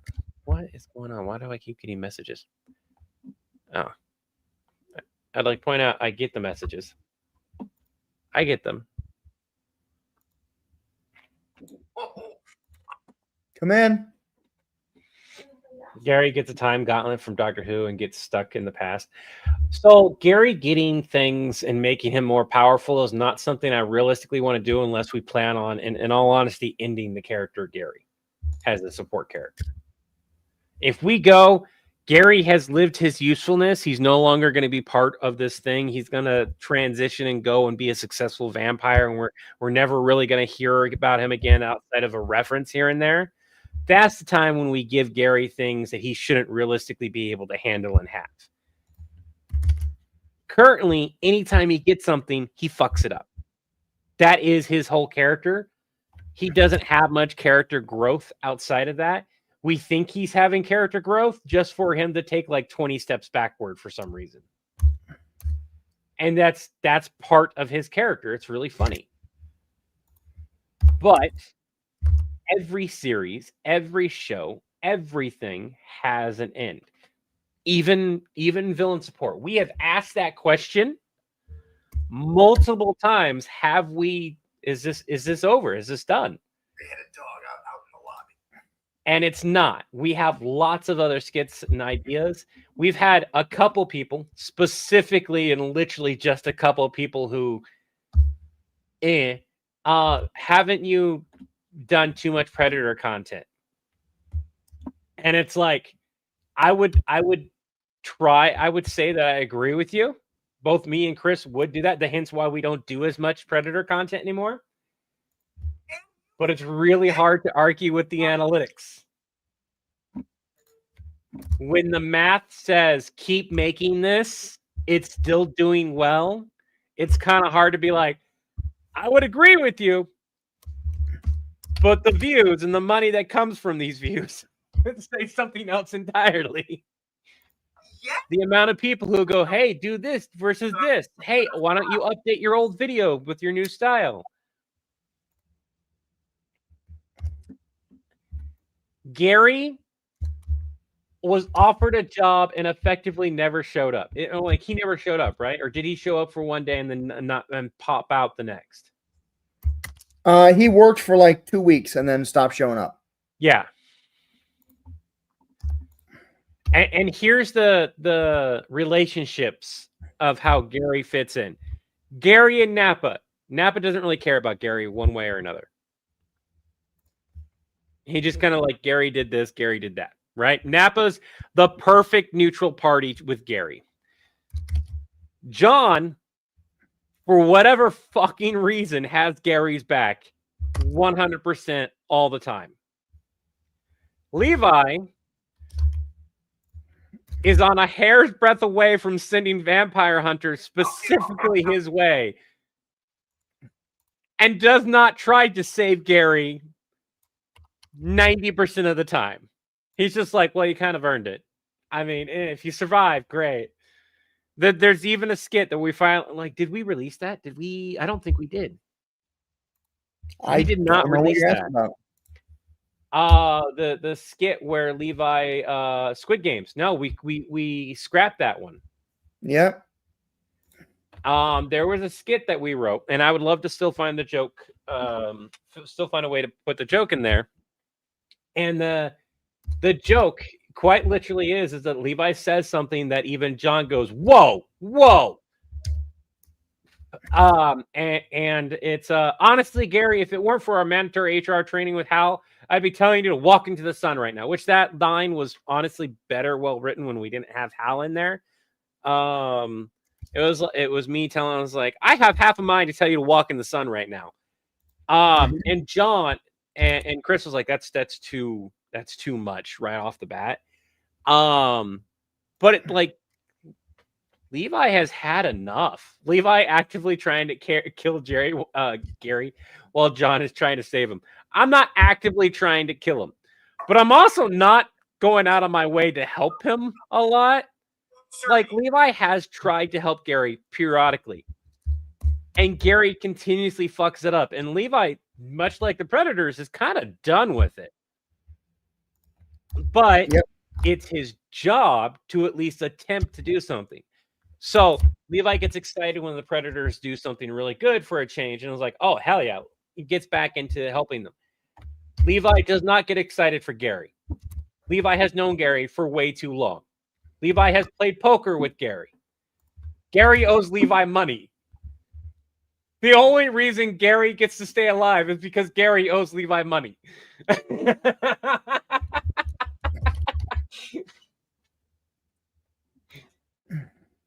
Like, I don't want you to die. You still owe me $20. If I complain about $20 from Cthulhu, do you think I'm going to let Gary die? Calls routed to member solutions. Not until he pays me back. I'm just not going to go out of my way to save him either. Sadly, it's all counterfeit. Credit That's the exact line. Look, John, I'm not trying to kill him, but I'm also not going to get in the way if something else does try to. Levi's never going to see that money. Not from Cthulhu and not from Gary. Cthulhu is actively avoiding Levi for a new reason, which we will tell you eventually. Predator calls routed to member solutions. Is that AI, by the way? Member sol- It's one of the standard voices in CapCut.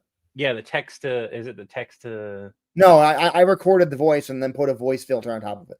Oh, wow. So Gary is that friend that never has his wallet when the crew goes out for food. Gary thinks you are the food.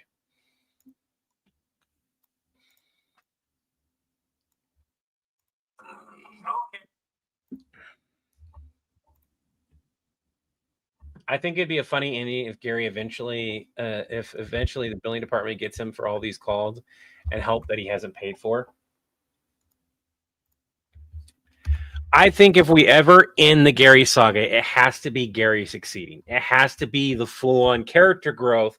He's finally paid back all his debts. He's got money. He's learned his lessons. He's got ways to continue to have money as an immortal forever onward. He's got successful thralls and everything, and it hasn't gone to shit.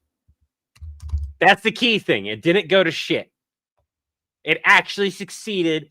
And like John and Levi are both like, we're waiting for the other foot to drop. We're waiting for the stone to fall type of thing. And 20 years later down the line, I was like, is Gary still doing good? Yeah. Huh? And that's the end. That would be the fin. We would never hear from Gary outside of the he's good. Yeah, Russ, that's the point. That's part of the joke. It always falls with Gary. It always fails with Gary. So if we sunsetted Gary the character, that's how we would sunset it. It's an unbelievable, he finally succeeded moment. And there are characters in sitcoms that are written, and it's a specific archetype. I can't remember the name. But when you want to get rid of that character, they succeed.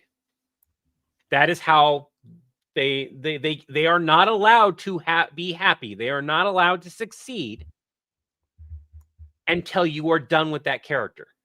Because the moment they succeed, and that has to be either A, they succeed and fail, something goes wrong, or they succeed and nothing goes wrong, you're writing that character out. I can't remember the archetype, but that is what Gary is. And it's a popular one. There's plenty of sitcoms, animations, plenty of shows that do it. They write them out of the show. That is true. It's the goofy, bumbling character that all of a sudden has a moment where they grow up and they do well. And you're waiting for things to happen and they don't. And then they sometimes it's they get upset and then go from there. And sometimes everyone's just like, well, good for them. The Hindenburg? I don't think it'd be the Hindenburg. Because that's just Gary scavenged at the landfill to find the hard drive. Ha ha! Oh yeah, that would be need to write that down. That's the ending. If we ever sunset Gary, that's how we sunset him. he found the hard drive worth millions that had millions of lost Bitcoin. But that guy doesn't know the password, and he only has 1 or 2 attempts left on it. Which would be funny if Gary just accidentally put in a bunch of numbers and got it.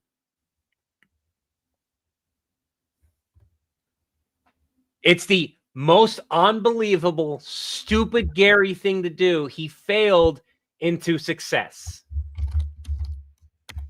He found the hard drive with Bitcoin, with millions, and bumbled his way through the password. And that's how we would write him off. That would be a really good, stupid, fun way to write Gary off if we were to ever write him off. I don't think we ever will. But it's just the password is password. I mean, it would be appropriate. It's the way he came in having lost all his money because of crypto.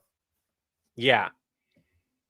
I think that would be perfect. Did you put that in general? Is that why that's a freaking morning? Who's the target? Oh yeah, you did. All right. So I'm gonna pin that so it doesn't get lost. Chuck Norris facts. But that is a great way. If we ever end Gary, that is a perfect way to. And we don't have to say what the password is. We just have to go, holy shit. So many questions. He never has to worry about money ever again, realistically, if he had that hard drive. To the point where Yeah, it's the lucking into it. He's had such bad luck throughout the entire time that he has good luck, and then he pays all his debts, leaves, and we never hear from Gary again. He's and Levi, into the moon set the way he came in. I love that moon set. there's hiring John Wick. Explain everything. So, tell me confession. When it comes to the Chuck tracker, I don't know if Philip is here. I don't think Philip's here right now. But I do want to say, for those who donated directly the other day, so including Philip, so that I could go and grab. No, Philip was here. Philip was here. Yeah, he's right here. We went shopping today. That was one of the things I did. It's one of the reasons why I don't have the light that I have. Or don't have. It was boob. heavily frowned upon. Heavily frowned upon. I'm sorry, Philip. I'm sorry. But we went and we got a bunch of stuff, and I was only $5 over budget, which I had. And that included like getting some snacks and stuff for us at the same time. So I've got some tea for myself. There was some Butterfingers on discount. There was some donuts on discount. So for breakfast for the next couple of days will be donuts. And then we got all the canned goods that we wanted. They had mixed chili beans, and the mixed chili beans are usually like 3 to 4 beans. And I was gonna like get one of those and then get specific beans, but their version was just pinto and kidney beans. I was like, well, there's no point in me buying pinto and kidney because these beans are just all going to be used for chili anyway. So I'll just buy like 2 more of these cans I'm taking lunch. and then one other bean type. And then I have, of course, the tomatoes and Never owe anyone. a bunch of other stuff. Got a lot of peanut butter. We needed a lot of creamy peanut butter. What kind of thing? Levi, did you see the steal I got this morning? $95 of USDA prime ribeye for $42. That's pretty good, Jeremy. That's pretty good. Cerberus? Before anyone gets it in their head as to the reason why I needed creamy peanut butter, is because everyone else eats creamy peanut butter in the house. I like crunchy. Yes.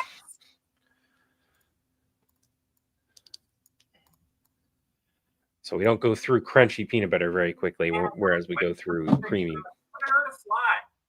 Besides, that wasn't the favor anyways. Next Gary's skit, he starts moonshining and gets. We would So know- I don't know what the next part will be.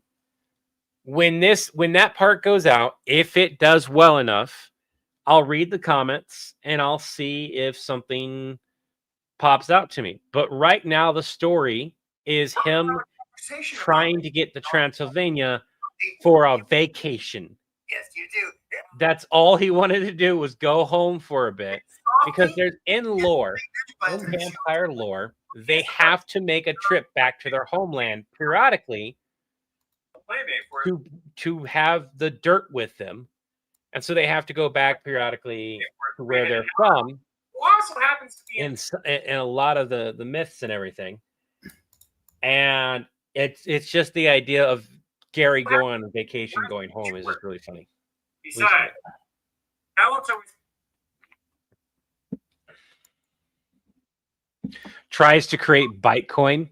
No, that would be funny. A lot of times when you create a new coin, if it goes viral, you can make a How lot else of are we money. supposed to socialize it? But not everyone can create Besides, it. Not everything goes well either.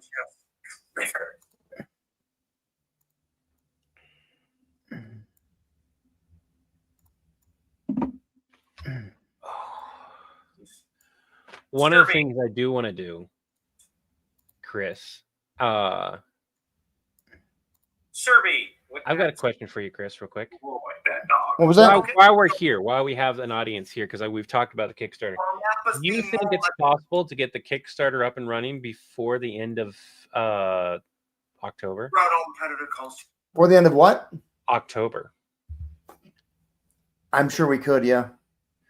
For everyone here, the reason why is if we do it before the end of October, there's quite a few people will still be willing to donate. Whereas anytime in November, about the middle of November on average, all the way to the end of December, you're pretty much fucked. So maybe instead of the last thing that I want to do is get in the way of Holidays, yeah, that's my thing too. That's what I was holidays, especially if it's like people who are fans of us, but it's like I want to support villain support, but I gotta get gifts for my kids. Mhm. I want the kids to get gifts, and we can wait a couple months on our Kickstarter. So why don't we look at a first quarter, like February. Oh no. April, March, April. March, April, yeah. Richmond.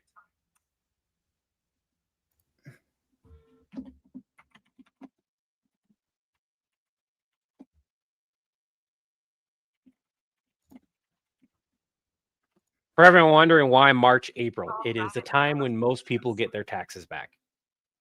Okay, boy, that's enough. Put the sand down. People will be a lot more like, You up. Yes, you up. Shut. Good. Go.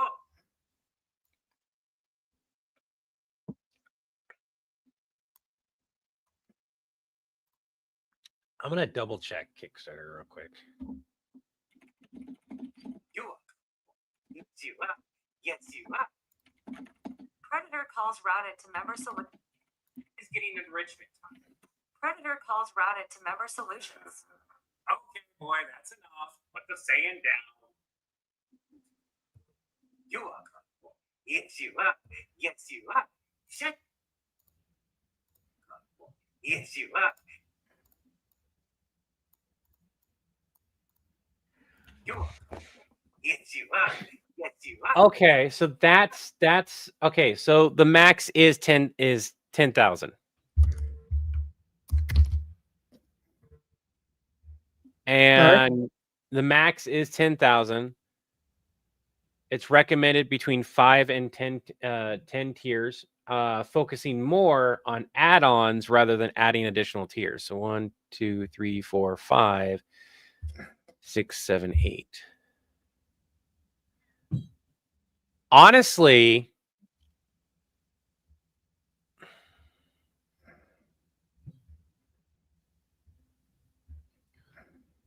me and Chris will have to take a look at those and condense them down a little bit. Shut.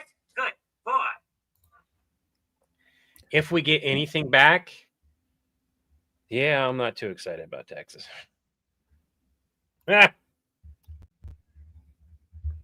If you're in my tax bracket, I don't know Chris's tax bracket. I'm not going to assume his tax bracket. But according to the stats, if you are below middle class, you're going to owe more money than what you'll get. If you are middle class and above, you'll actually do a little bit better this year than you probably did last year. But it's very finite until you get like above middle class, to be honest. Like even middle class is not, I think it's like $600 extra for them.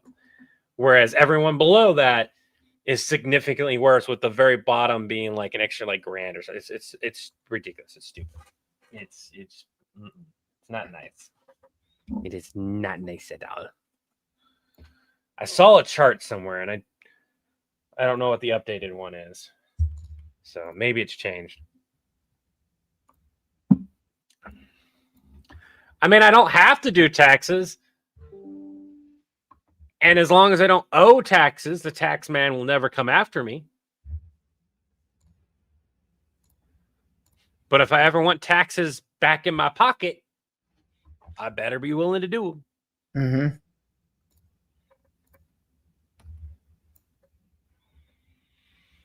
Yep. I don't know if the government's still shut down. I'm not talking about that. This is not that type of stream, guys. We went on a small tangent. I'm wrapping it back in. It'll be big news when it is not shut down anymore. So just assume it is till you hear otherwise. There's that too. Yeah. But no, I've stated before, Chris is not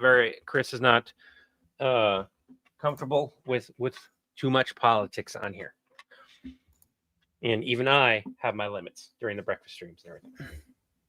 So I have zero interest in attracting trolls from any political opinion. Because unfortunately, we're done. There are trolls of all flavors, and I don't want any of them. Thanksgiving is I can't tell you the number of creators that I've seen who get on TikTok, for example, and they're like, hey guys, can you help me get on the right side of TikTok again? I made one video where I made a political comment, and now my whole feed is this or that. And don't want that. Also, people who don't understand how the algorithm works. And when somebody asks that and they're like, well, I see a bunch of people, and it's like the moment you do that, it's the people interacting with your stuff. And the more they interact with it and the more you interact with them. So doing those videos just causes it to get worse. Here's a beautiful thing that I subscribe to. The block button exists. Yep. It does. The block button exists. If you see somebody commenting and doing something that you don't want to see, block them. There are billions of people on the earth. Just block them. They won't be part of it, and you'll watch how quickly your algorithm gets fixed. I want you to make food as some of the characters. So I needed to talk to Chris about this. So Chris gave out a thing, and he included the cooking stuff because I cook, and I mentioned I would do some cooking stuff whenever we got the cookbook done, right? And I have a project that I'm currently working on that Chris somewhat knows, but he doesn't know how thoroughly I've researched this project. And I don't want to tell you guys, and I apologize. It's being very kept close to the chest right now. The amount of work it takes to film and do a cooking video with my current one phone setup is a lot. Like a lot. I've done the research, and the cheapest way to do things the way I want to do them is to get two S22 Galaxy Ultras. And the reason why is because they are the cheapest high-end camera that I can currently get. I can get two of them for the price of one GoPro. And both of these phones are 4K. I can actually shoot 8K if I wanted to, but it's 20 frames per second. That's not great. I can do 4K resolution on the back camera of this at 60 frames per second. That is the quality that you get out of a mid to high range camera that costs anywhere between $600 and $1,000. There are more things you have to do to get that quality with this type of thing. You have to know how to do the settings, set things up. You have to keep it stabilized. It doesn't have the greatest internal stabilization on like a regular camera, and so on and so forth. You're also dealing with memory limitations in a different way and stuff like that. But this you can put a terabyte of storage in this. And as long as you're taking that footage off every day, you'll never have to worry about your storage. So for the price of about, $300 to $600, 3 for 1, 600 for 2, I could get 2 high-end quality cameras. And I was talking to Chris about this because we were talking about because we want to have high quality cameras for our thing. The irony of me doing research looking into camera quality for cooking led me to decide this because it is the cheapest option. And the bonus is that I can transfer the files without ever having to take them off of my phone. A lot easier than I could a mid-range GoPro or stuff like that. Because I can just add Dropbox on here, put it on Dropbox, and then download it. Or put it on the software that I'm editing, pop on my computer, download that, bam, I can delete it off my phone once it's backed up and everything.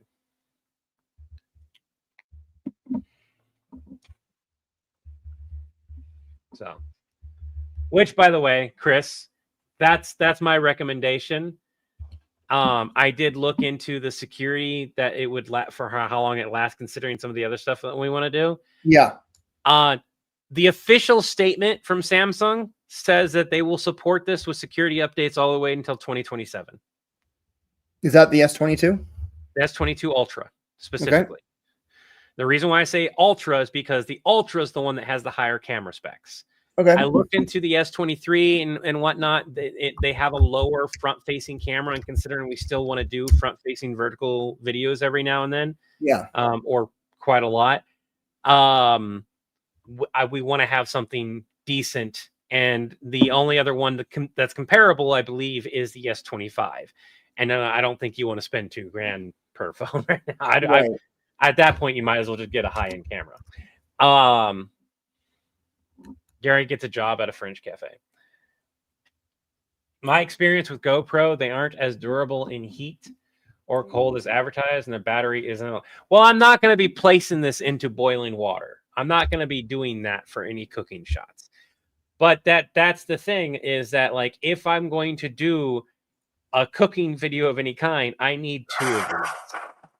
Physically, just on the sheer fact that that's what it's going to make my life easier and realistically to record. Because I can't spend, an hour and a half to 2 hours just in prep work alone before I've even started cooking, because I'm taking all that time to wash my hands, adjust the camera, get a good clean shot, clean everything up, get another good clean shot, clean everything up, readjust the camera to a new angle, do it all over again. I've done cooking videos before. With one fucking camera, it is a nightmare to do. Yeah.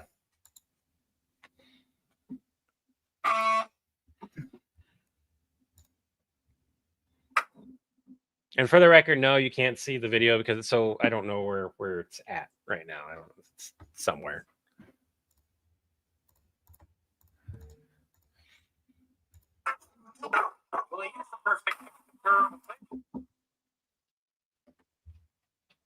I mean, my phone will overheat.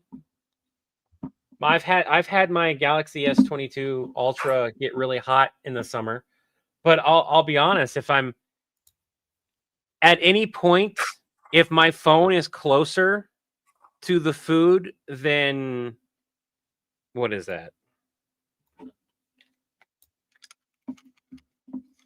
supposed to socialize a dog his size. So, About 1.5 foot. If my phone is that close, if my phone is any closer, it has no business being there. It's me grabbing it and moving it. well, he is the perfect. At least where the heat would be. Also happens to be an aggressive chewer. Besides, how else are we supposed to? Oh no, it's digital. Like I released the video.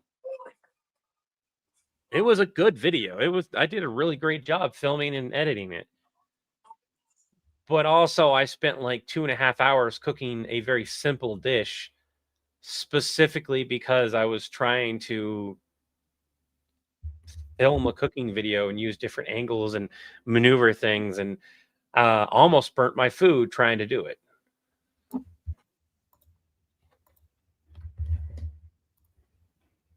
I have no idea who Fire Monkey Forge is.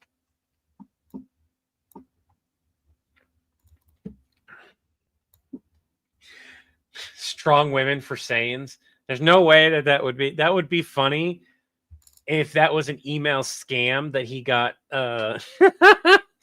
Chris, I heard you. Strong Women for Saiyans. He downloaded what he thought was an app for that, but it turned out that he lost all his money. Like he got his account hacked and stuff like that. And I was like, it's that Napa, where are you? Oh, I'm in Villainsport. No, I mean, what planet are you? Earth. And how many Saiyans do you know? And he just starts listening up. Think for a moment about that. So he could say it's an app from Universe 6, John, because there still are Saiyans in Universe 6 in Dragon Ball Super. And are you in Universe 6? No. Did the email come from Universe 6? How would I know? It would say it, Nappa. Oh. No. I think the terms and conditions being that you have to live in Universe 6 to use it, and him violating the terms and conditions would be funny. Yeah, no, that would be funny too. Conversation about this when the dog. Logan, he's a blacksmith who does voice acting skits from real things that happened to him. I don't know him. He's using Napa as a chew tool. Well, he's the perfect extra playmate for a three-headed Napa finds out about an aggressive No. chewer. There's a lot of jokes that like Socialize a dog his size. this is gonna sound. The only time we do Napa centric skits are when we 100% want to do them because they don't perform well. So while Napa is being more It's not that they perform badly. I want to make sure that's clear. They just don't perform as well as other stuff on our channel, and that's because like anytime we do a lore heavy video, we know what's happening. Like I know for a fact that Chris and I are gonna spend all this time on the final part of Stitchgate, filming, editing, getting everything perfect for it. And I have settled with myself that it's probably not going to do that great to start off with. It's going to do pretty poorly. Now, the Week of Hell Gets you up. Shut. Good. Boy. is at 7,900 views for a 5-minute long video, which is which is pretty average for us right now, and been that way. But I'm telling you, the first couple days, I think the first day it was at like 500 views. Yeah, it was low. It was so low, and like it just took a long time for the audience to swing over and be like, "Oh shit, you made a new one. Why didn't YouTube tell me?" And it's like, I know why. And that's because I put, this is part 3, and each part has been like a month apart or longer. And that was bad. That was not by design. Me and Chris have just been busy. We forgot about it. Or we spent about a month just rehashing the script constantly, Right. which had both me and Chris at moments like, did we film this? Was this a thing that we already did? Because I had like my kiddo, who does the voice of the computer and the for the Borg stuff and whatnot for a lot of our computer stuff. They were like, didn't I record those? And I'm like, if you did, I can't find them. I'm not seeing them anywhere. And they're like, did we just practice them? I think we just practiced them, kiddo. Which tells you how much me and my kiddo have sat here, practiced the lines, read them over how they feel, change things. And then me and Chris will go and change things. Then me and kiddo will have to redo how they feel. And it's just been constantly with this. And I want to be done with Stitchgate. I want to get it filmed. I want to get it edited. And I want to walk away from it. And for a week, probably not think about the next part, even though I know the next part. And then me and Chris will sit down. We'll pick a day and we'll be like, let's iron this out.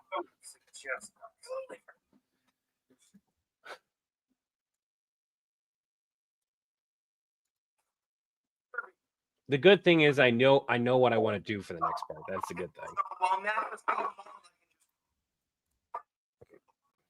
Kirby would absolutely destroy that.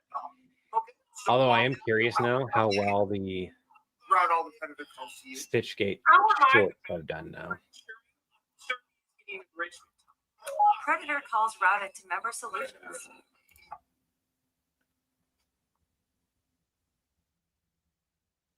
Oh, that's not horrible. It's not great. It's not horrible. The last part 3 of Stitchgate, Stitch versus Stargate and Unholy Alliance of that Week of Hell, which was part 3 of a part 3, did 25,000 for the short, 30,000, 26,000. That's not bad for considering what it is. Could be a lot better.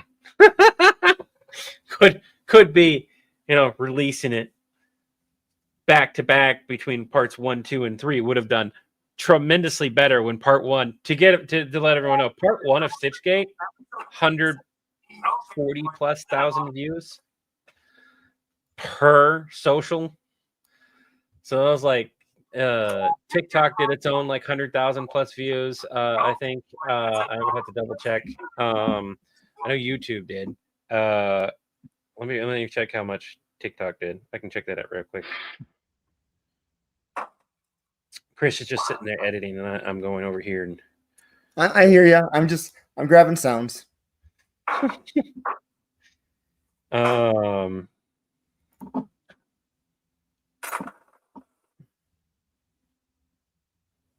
It reminds me of the Kamehameha skit, and it's just like how bad that did at the start.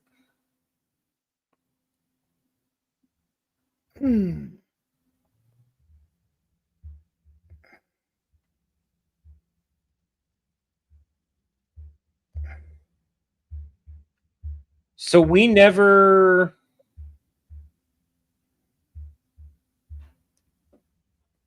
Oh, here it is. No, that's the Week of Hell. That's not the first one. 1 second. The Week of Hell pretty much performed the same across. The good thing is and this is what's really important. The Stitch across the multiverse skits, regardless, and this is not something that you see very often, perform almost equally across the board. Yeah. And that means that we're doing something right. We're either doing something very, very wrong if they're performing poorly, or we're doing something right. And they're not performing poorly. They're just not performing as well as I would like. But that's also because of what has happened with them.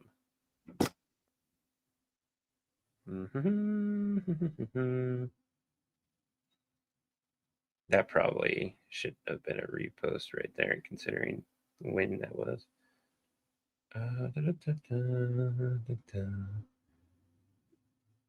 60,000 views during a time when you were only getting on TikTok at the point that the Stitchgate SG1 was released, which on TikTok, oh, he left. I finally found it and he left me. I was just about to tell him. And I know on YouTube it did better.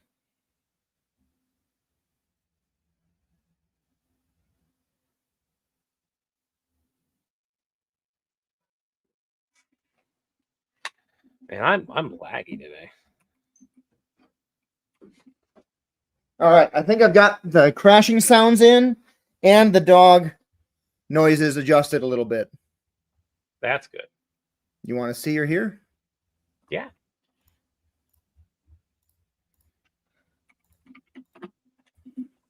All right.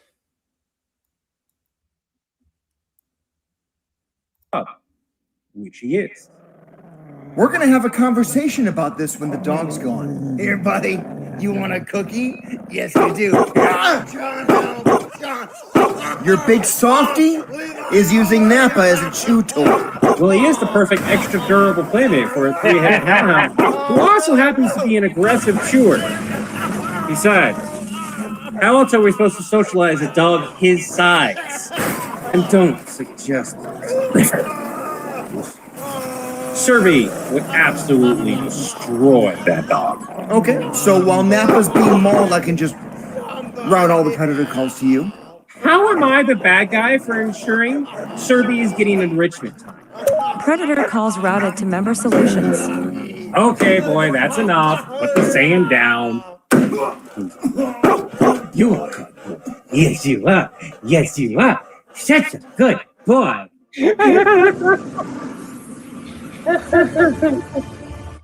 Oh, I love that ending.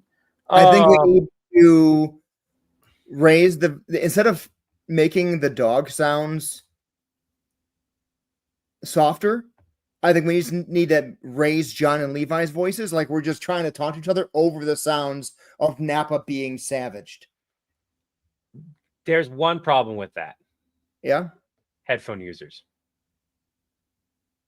It's not going to get that much louder.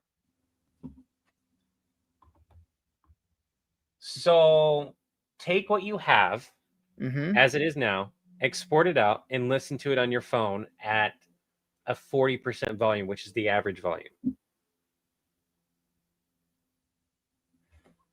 If you can hear more dog than us, and that dog sounds kind of annoying with, especially with how long it lasts, you need to adjust the dog, not the humans. All right. Now, if you can still hear both pretty equally, then just increase the humans. But I will say this, my one point of feedback to this is that is a very long point to have that much dog and background noise. And it's the same feedback you've given me. You gave me. I was editing it on the cloud. Oh. So let's just download it right from the cloud, right? Yeah. Okay.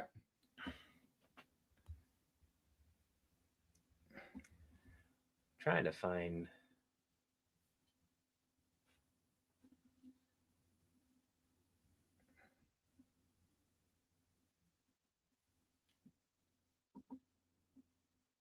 Computer is not liking what I've all gotten.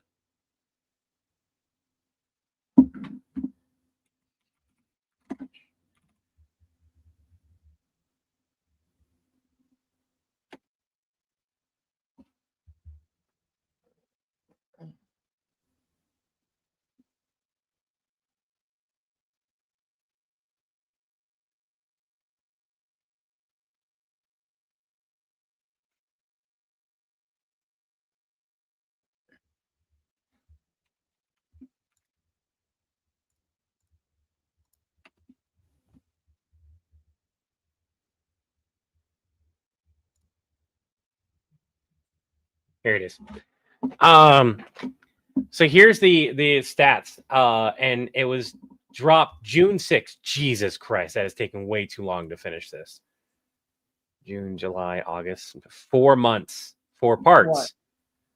Stitchgate has taken officially 4 parts, but it's also taken 4 months. So the first time we dropped Stitchgate SG1 was June 6th. On YouTube, it did 164,000 views to date. TikTok was about 60,000 views, and it had a slightly different name. The name on YouTube was Stitch Hitched a Ride to the Stargate Universe. No, never mind. It's the same name. It looked like it had a verses on there. But And I know for a fact that on Facebook it did the same as YouTube or better because it was like really huge over there. Steven, my skin and my pants are totally different colors. but I couldn't lift them high enough.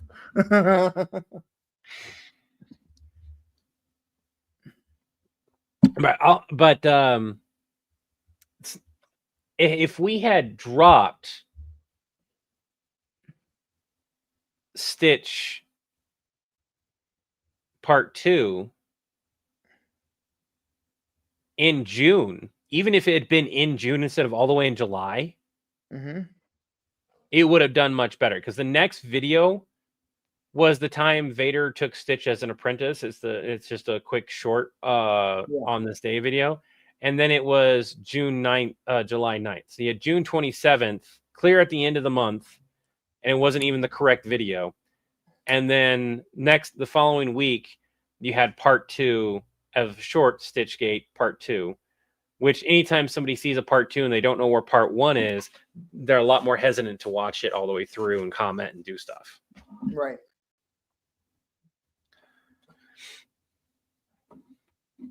Did you listen to it?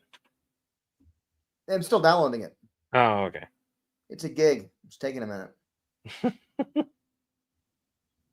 CapCut Cloud is so freaking slow compared to every other service I've got for downloads. No, I agree. Like I'm getting 5 megabytes a second, whereas if it was off Dropbox, I'd be getting 150 to 300, if not more. And I don't know how much DaVinci Resolve would do better, and freaking Adobe is much more expensive. And the downside of DaVinci is they don't have an app that you can use. Right. And I was looking stuff up, and like there was somebody who was like, you got to use multiple apps, learn multiple editing software. And I was like, that's good and all. There's just one huge problem with this. 90% of them are shit. 90% of them, and like they were even giving reviews of each one. I was like, I like it for this, but it's like this, and I was like, yeah, you've got maybe 3, possibly 4 that are really good. Now, DaVinci Resolve does have an app for iPhone and iPad, or iPad, I think specifically. Oh, okay. And it is virtually the desktop version, but it's not. Like a lot of people are like on the fence about it. Some people like it and some people don't. It's like a 50-50 split. Yeah. But it is the exact same thing. So if you know how to use DaVinci on the PC, it's essentially on the iPad. So it's really nice to take a project and go, like, if I wanted to go upstairs, it would be like doing that. But to be honest, I could do that with a laptop. Correct. I for don't a similar price. Yeah, for a similar price too. And the laptop will do more things. Then you have multiple different software. They're not necessarily going to work together. And yeah, there's that. But it's also, but the reason why is like, if something goes down, if something stops, you're not like, I can't edit something. I can't edit with something else. Right.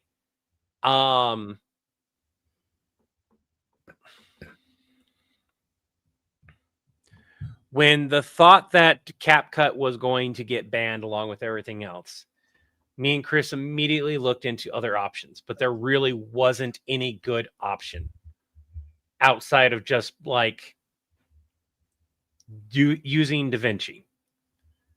And I know how to do basic edits in DaVinci now. I did take the course and I got that far into the course before my brain decided that it wanted to shut off and didn't want to continue the lesson. I'm gonna mute you and listen to this. Okay, go ahead.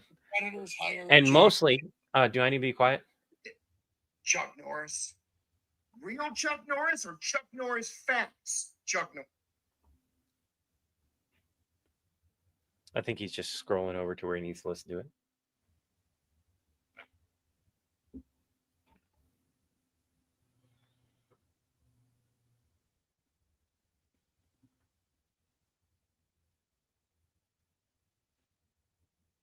He is. Have a conversation about this when the dog's gone. Here, buddy, you want a cookie? Yes. But The big soft. I was talking about the software. Well, he is the perfect. I ran into the problem of needing resources. Download the right version. That's a pain in the ass. Well, I'm just gonna save it from here then. Yeah, I was gonna say you could probably just export it and put it on Dropbox and then listen to Yep. it like. Yep.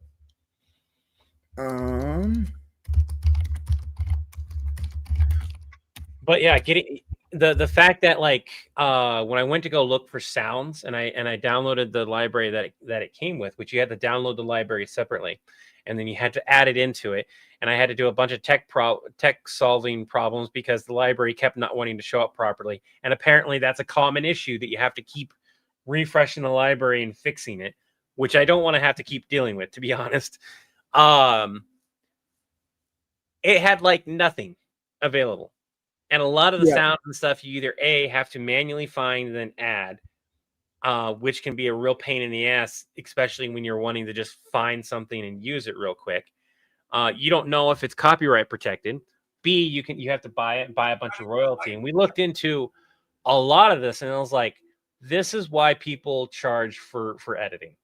This is what people charge for editing.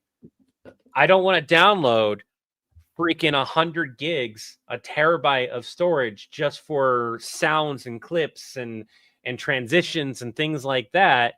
That, in all honesty, CapCut has it built into it. Yep.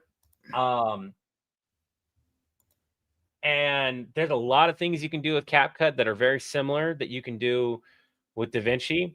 There are a lot of limits between the two, and there's a lot of things that you can do with DaVinci that's better than CapCut.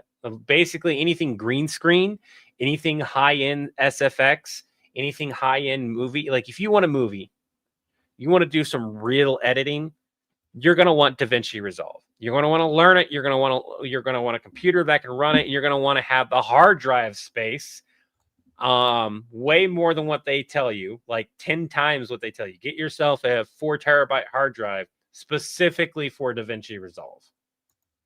You're going to need it.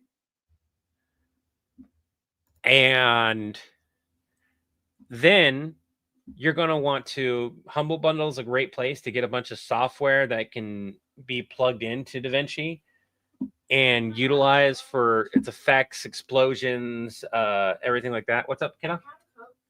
No. Here. Yeah. So the other option that I've looked into more and more, if DaVinci is just going to continue being a gigantic pain in the ass, is Filmora. And for me, because it doesn't have a desk, and this is for everyone here, I've got arthritis. Editing on my phone causes me physical pain. It has desktop version. Filmora does. Mm-hmm. I've downloaded it. I just didn't pay for it because it's more expensive than DaVinci. Oh shit, Jesus! Why? More AI videos and less clicks. Ugh. I have not had luck with AI videos unless they're like the super like dance videos or podcast bro type video, like the videos that, in all honesty, you could have edited in 5 minutes anyways. So look at the features before you assume it. It's got AI built into it.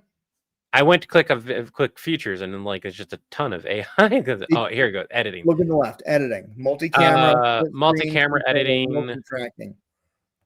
That's motion tracking. CapCut does that too, but try it for free. Get the Mac version. Elevate your videos. But then audio, it comes with audio enhancement, voice changing, all that stuff, and then comes with. I'm curious what effects, what audios. I would hate for you to put money on that and it be no different effectively than DaVinci. I agree.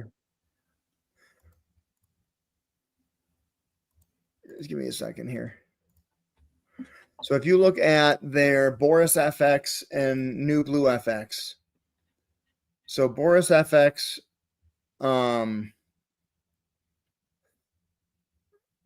Where? Oh, there it is.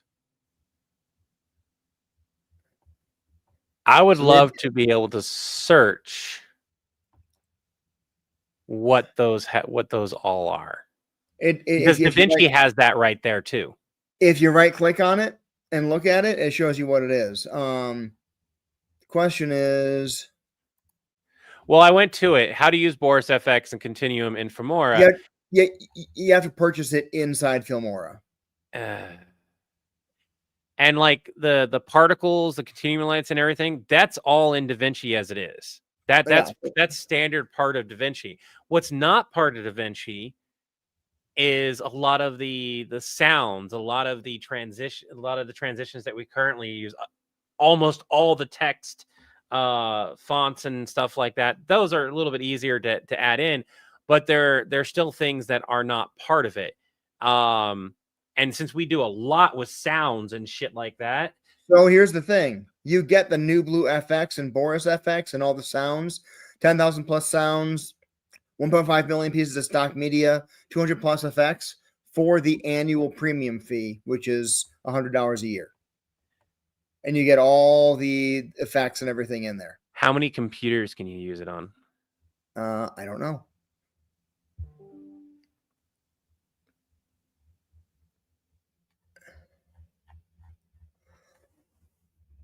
Oh.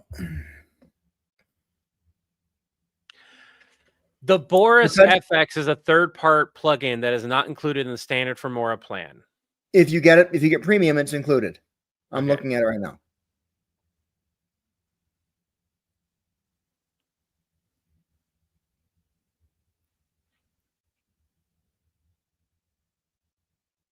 They were doing a bundle with the Studio Key that made the hardware essentially free. I was looking into DaVinci, and apparently there's a quick... Oh, yeah. That. You're talking about this right here. This is awesome. Do not get me wrong. This is awesome. But it's still very limited by, like, you still need the sound. Like, if you use a lot of sounds in your videos, which we unfortunately have started... Well, not unfortunately. It's helped out tremendously. We use a lot of different sound effects in our videos. And here's the thing. I will say this. Realistically speaking, I could grab a sound from CapCut, open up a new project, find that sound that I wanted, export it as an MP3 file, and then port it on over. The problem I have with that is I would have to do that for every fucking sound. Now I would only have to do that once for every single sound, and I would have to name that sound. I would have to create my own library, but I'm doing that constantly for every video until I've got that library built up, and I'm having to effectively go back and forth between the two. It's not hard, and it would be a free way to do it. By the way, Chris, that is something I probably should have mentioned that. That is a way to do that. Did you hear me? No, I was reading the screen. So one of the ways that we could still use CapCut, and we would have to use CapCut until we got the sounds that we use the most at minimum. Would be open up CapCut, find the sound, export that sound as an MP3 file, name that, put that in a specific library, add that to DaVinci, bam, we have that sound. And we would repeat that process until... That's not a feasible thing to do. No, that's a years long process. It is, or that somebody's sitting there doing just that. And if anybody wants to search the internet and see if somebody's done that, I did a search and no one's done it because it's just such a tedious thing to do that most people just use CapCut.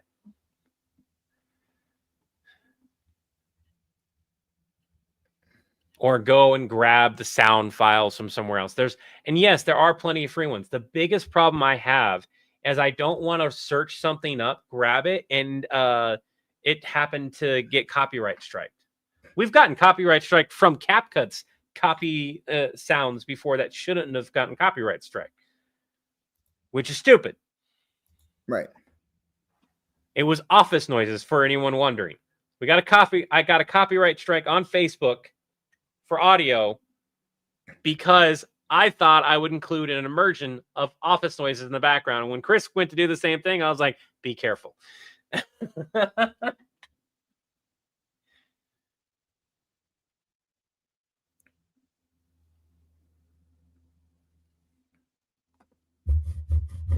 Okay, I'm downloading the video on my phone now, and then I'll play it with the current version.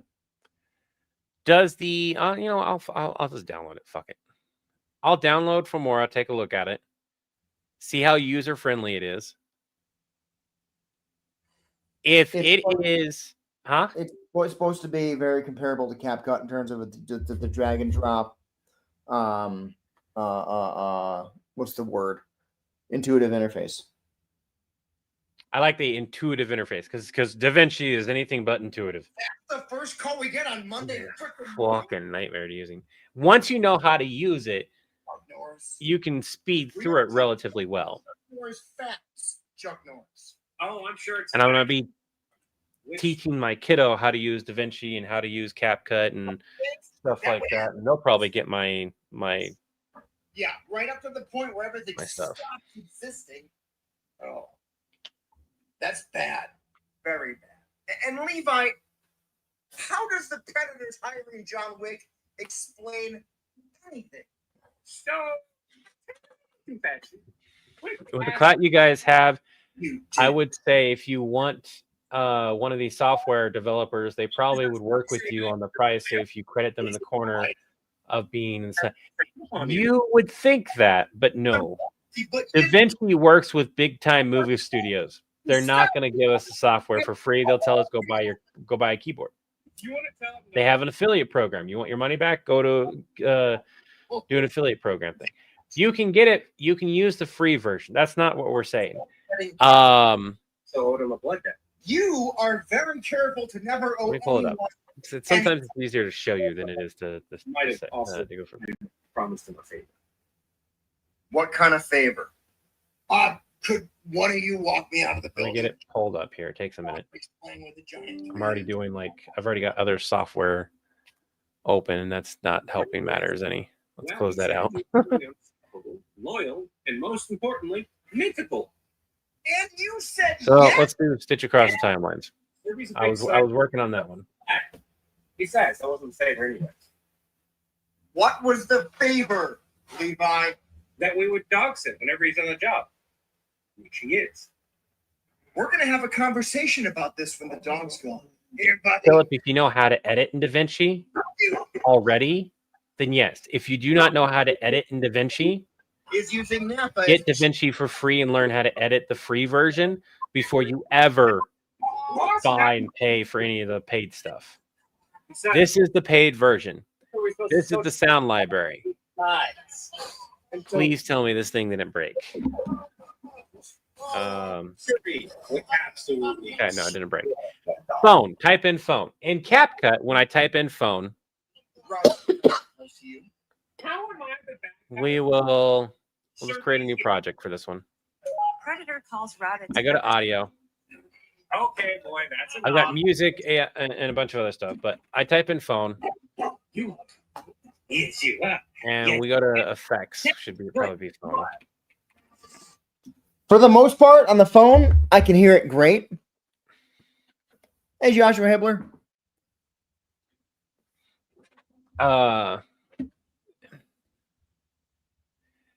William, no, that's the best thing about the Stitch videos with those. It's an episodic form. That video does technically explain it. He got a time machine, went back in time, and learned it. All right. Hey, I know you're been awake for a long time. We've been live for almost 2.5 hours. We can end here. Let me show this off real quick as to why the big difference. So this is all the sounds that are for phones in CapCut, just the sound effects, right? And DaVinci, I've got 3. It's a massive difference, and that's just for phone. And the 3, that's supposed to be like a tap. And all And you gotta- those, all Go those ahead. vertical lines up above. Yeah. What is all that stuff?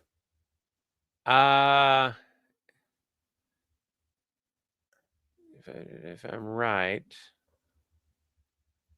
This right there. So you ever seen a sound mixer? Yeah. That's what that's for. That's for me to adjust the sounds and be able to visualize and see them. That shows me the decibel levels, bus control, loudness, that kind of stuff. Of course, Alright. I'm actively in the sound area. This would be this one's cut. I'm tired right now. That's Fusion. This would be where Fusion would be where I add the effects and I have them trace and move around and everything. I want to Okay. change them.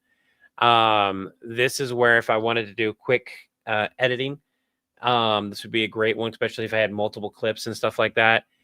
This is the cut page. This is pretty much the same as the edit page, but it's a little bit more like if you wanted a rough draft type thing, this is where you would go. This Yeah. would be where you'd go to finalize it. This would be your rough draft area. And this is just like your media pool and stuff. And then you have color correction right here. For anyone wondering, this is color correction. And this is you exporting it out, making sure everything is great.